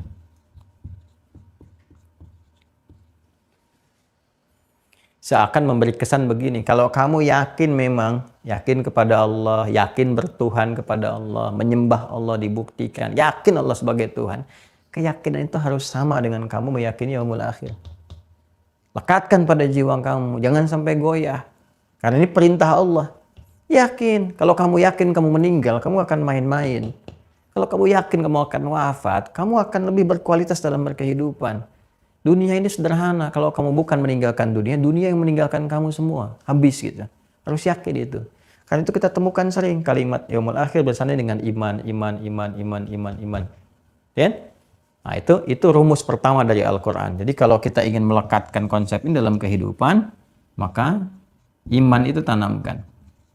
Cara mengimplementasikannya adalah ingatkan selalu pada diri kita. Udah, kualitas tingkatkan, kehidupan berakhir. Tuh ditunjukkan semua tuh, semua meninggal. Yang punya jabatan meninggal, yang punya harta meninggal, kan? Siapa punya ilmu meninggal, orang kaya mati, kedudukan mati, yang disebut miskin mati, semua wafat. Nggak ada yang abadi sifatnya. Nah, tinggal bedanya saat wafat membawa apa. Itu. Ya. Nah, dahsyatnya bagian penutupnya adalah kita kan balik nanya, ya Allah, waktu itu kejadiannya gimana? Kalau meninggal sudah banyak lihat gitu kan. Tinggal saya nanti meninggal, saya nggak tahu bagaimana saya jaga gitu kan. Nah, terus kalau kehidupan berakhir seperti apa suasananya? Gambarannya bagaimana? Untuk memberikan goncangan kepada jiwa supaya nggak main-main, ya kan?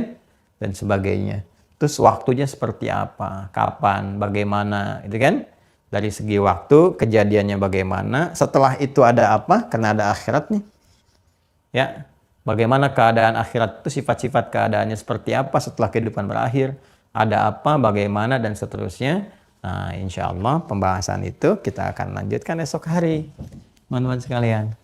Nah, hanya saya ingin tutup untuk pertemuan kali ini dengan satu gambaran bahwa jika kita benar-benar menjaga konsepsi ini semua dan diimplementasikan dalam kehidupan dengan tataan kurikulum hidup yang jelas, lalu ditutup dengan kalimat indah la ilaha illallah saat wafat yang disupport oleh amal soleh itu, dengan keyakinan kita bahwa hari akan berakhir, ada suasana ini, itu dan sebagainya.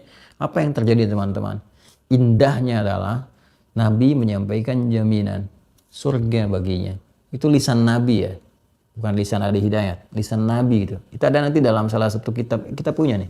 Ada, nanti kita bahas juga kan, ini ada kitab-kitab tauhid. Ada kitab Fathul Majid namanya ini. Syarah kitab tauhid. Ya, kitab Fathul Majid. Nanti beberapa kitab akidah kita bahas juga. Ini kitabnya nanti yang di Al-Azhar nih. Yang kita Qara Ilmu Tauhid. Ini yang di kurikulum Al-Azhar. Jadi kalau kita belajar ini, kita selesai. Nah ini sama dengan di semester sekian di Al-Azhar. Ini buku-buku panduannya ini. Salah satunya. Nanti ada yang di Madinah. Jadi dipakai di Madinah juga. Ini salah satunya ini. Ya, kemudian nanti ada yang standar. Ya. Ini ada lagi yang ini nih, yang kalau kecil-kecil gini nih, Al-Aqaid Ad-Diniyah nih, ya kita baca nih. Yang kecil-kecil ditunjukkan, yang simpel-simpel, yang anak-anak ngapalin. Ada, kita punya juga. Nanti ada yang agak lebar sedikit, ilmu tauhid. Ini di Kuliah Dirasat Islamiyah wal Arabiyah, ya. Yang ini kurikulum Mesir. Ya. Nah, nanti di kitab Fathul Majid ini di halaman 39 kalau saya nggak salah. Kita lihat ya. 39. Ini konfirmasi hadis dari sahabat Nabi Ubadah bin Samit radhiyallahu taala anhu, ya, bagaimana Nabi SAW bersabda. Ya, kita lihat. Bismillah, halaman 39. Betul. Ya, ini ya. Yang ini kalau kita bacakan, Bismillahirrahmanirrahim. Qala an Ubadah bin Samit, hadis dari sahabat Ubadah bin As-Samit, semoga Allah ridhai kepada beliau. Beliau menyampaikan, qala Rasulullah SAW, Rasulullah SAW bersabda, man syahida an la ilaha illallah wahdahu la syarikalah. Kemudian karena ada syarah panjang ke bawahnya, terus dia pindah kan, wa anna kan Muhammadan abduhu wa rasuluh wa anna Isa abdullahi wa rasuluh. Kemudian wa kalimatuhu alqaha ila Maryam wa ruhum minhu. Nah, wal jannatu ini syahidnya, wal jannatu haqq, ya, wal jannata haqqun wan nara haqqun adkhalahu Allahu al jannata ala ma kana, ya, minal amal. Ini sangat menarik deh. Siapa yang bersyahadat, menyaksikan syahadu an la ilaha illallah, dia wahdahu la syarikalah wa anna Muhammadan abduhu wa rasuluh. Siapa yang bersaksi, ya, meyakini sepenuhnya dan membuktikan persaksian itu bahwa tiada Tuhan selain Allah. Kalau sudah mengatakan Allah kan dua, seperti yang kita bahas ya. Menuhankan Allah, menepikan yang lain, membuktikan itu dengan komitmen beribadah. Caranya bagaimana? Wa anna Muhammadan abduhu wa rasuluh, mengikuti syariat yang dibawa Nabi Muhammad SAW. Lalu dikonfirmasi wa anna Isa, ya kan? Isa ibni Maryam abduhu wa rasuluh. Lalu dikonfirmasi sama syariat itu dengan yang sebelum-sebelumnya yang dibawa oleh Isa bin Maryam, Yesus, Al-Masih, Masiah, dan seterusnya sampai dengan ke atas. Jadi itu pun Nabi, itu pun Rasul, dikonfirmasi semuanya. Ini menjelaskan pokok-pokok iman sampai ke atas. Ya kan? Apa yang terjadi? Kalau dia konsisten dengan semua itu, dia meyakini itu semua, wal jannata haqqun. Dan apa yang terjadi setelah kehidupan berakhir? Adanya surga, itu hak, nyata adanya. Wan nara haqqun, tapi neraka juga nyata adanya. Artinya berbicara tentang yaumul akhir. Bahwa kehidupan akan berakhir, ada puncak kehidupan. Terus dia siapkan dari situ punya pemetaan hidup. Ya, di hadis ini tuh cuma satu kalimat yang disampaikan, tapi dalam sekali. Cara gampang ini, siapa yang merasa dirinya muslim, beriman, yang mengikuti risalah Nabi Muhammad, ya, yang dibawa juga oleh nabi-nabi lain sebelumnya, disempurnakan oleh Nabi Muhammad.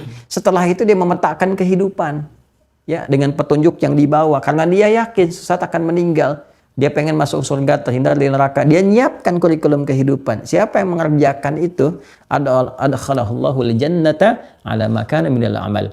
Ya, maka Allah akan berpotensi memberikan rahmatnya berupa surga berdasarkan amal. Tuh, amal yang dipetakan saat dia hidup. Tadi itu yang kita pelajari. Jadi apa yang saya sampaikan dicakup satu hadis ini. Nah, ini nanti di kitab Tauhid, ini kita baca insya Allah.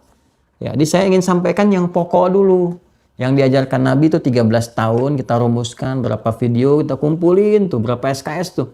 Ya, 13 tahun kita jadikan dalam 2 bulan, 3 bulan kan nggak mudah gitu. Tapi kita kumpulkan, setelah paham semuanya, jadi saya ingin mengerti pada sesuatu kita semua, seperti yang guru kami juga ajarkan, yang kita menepikan hal-hal yang berbeda pendapat dulu gitu ya. Ya, aspeknya sudah aspek-aspek diskusi misalnya, ya, sudah masuk kepada bahasan-bahasan dialektika, itu kita simpan dulu karena itu sudah kelas advance, itu sudah mempertahankan argumentasi. Kalau ada pertanyaan begini, jawabnya gimana. Nah, itu ada kompleksitas di abad kedua, abad ketiga Hijrah. Terutama di situ. Ketika filsafat Yunani diterjemahkan, macam-macam, kan ada dialektika di situ. Ini diuji nih konsep-konsep ini. Dalam pengujian itu, ulama menjawab. Termasuk juga persoalan-persoalan yang ada pada masa itu. Ini nanti yang melahirkan aliran-aliran.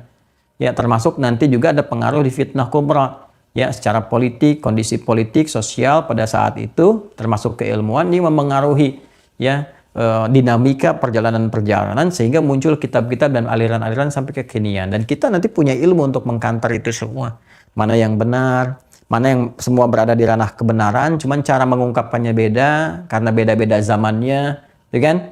Apa yang dibawa oleh misalnya Al-Imam Al-Asy'ari atau nanti Syekhul Islam Ibnu Taimiyah, ya, punya rumusan begini karena sesuai dengan zamannya disampaikan, tapi mengacu kepada hal-hal yang serupa, menuhankan Allah Subhanahu wa taala, ya, tanzihul ma'budil haqqi min sifatil ibad, ya, menyucikan Allah dari sifat-sifat makhluk dan sebagainya. Ini konsepsi ini begini, lahirnya kapan, adanya kapan dan sebagainya. Sehingga kita punya wawasan.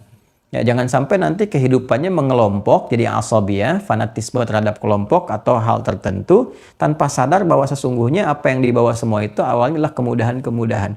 Kalaupun ada perbedaan pendapat, yang ditoleransi yang mana?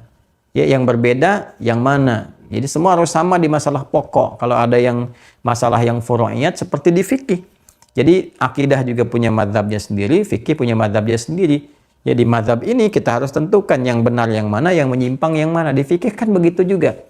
Kalau ada yang benar, yang seperti ini, gitu kan? Oh, ini Imam Syafi'i benar nih, Imam Ahmad benar nih kan, Imam Malik benar, ini fikih yang benar. Imam Samudra ini yang salah, misalnya kan, yang harus dikoreksi misalnya gitu kan.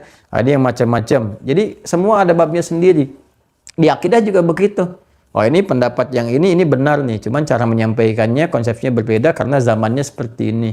Yang salah begini nih, ada kaidah-kaidah yang salah, aliran yang keliru, Qadariyah, Jabariyah, Mu'tazilah, macam-macam sampai ke Syiah dan sebagainya dibahas nanti. Kapan? Nanti setelah kita matang di pondasi ini. Makanya zaman Nabi kan nggak ada pembahasan-pembahasan spesifik. Ya, hal-hal yang terkait demikian. Jadi kalau kita membawa ke suasana kehidupan Fatrah Makkiyah, ya zaman Mekah yang 13 tahun itu, tenang kita tuh beramalnya begitu aja, nggak sibuk dengan Qadariyah, Jabariyah, ini dia belajar akidah kok sibuk ke situ gitu. Ya walaupun itu harus kita ketahui supaya menghindari penyimpangannya. Tapi kalau jadikan bahan untuk debat, argumentasi, jadi hilang nanti waktunya. Ujung-ujungnya tereduksi amal solehnya gitu. Ya, alih-alih kita memahami aspek akidah diimplementasikan dalam kehidupan, sibuk kita berdebat, mempertahankan argumentasi, dan udah lompat ke abad ketiga hijrah. Sementara di masa-masa nabinya Fatrah Makkiyahnya nggak didalami.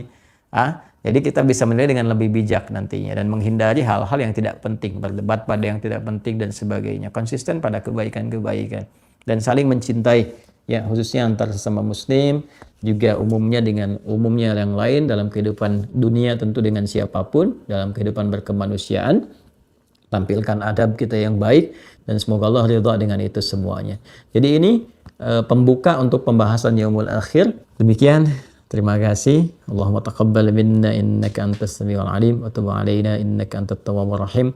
Allahumma arzuqna ni'matal istiqamah min hayatina ya arhamar rahimin waj'al hayatana fid dunya hayatan thayyibah wa akhir wafatina husnul khatimah wa tawaffana muslimin باليوم الآخر يا أرحم الراحمين ألحقنا مع الذين أنعمت عليهم من النبيين والصديقين والشهداء والصالحين وحسن أولئك رفيقا اللهم إنا نعوذ بك يا الله من شدة يوم القيامة من شدة يا الله من كرباء يوم الآخر يا أرحم الراحمين وارزقنا رحمتك وشفاعتك يا أرحم الراحمين وشفاعة نبيك وقرآنك يا رب العالمين وصلى الله على سيدنا محمد وعلى آله وصحبه أجمعين وآخر دعوانا سبحانك اللهم وبحمدك نشهد أن لا إله إلا أنت نستغفرك ونتوب إليك والحمد لله رب العالمين.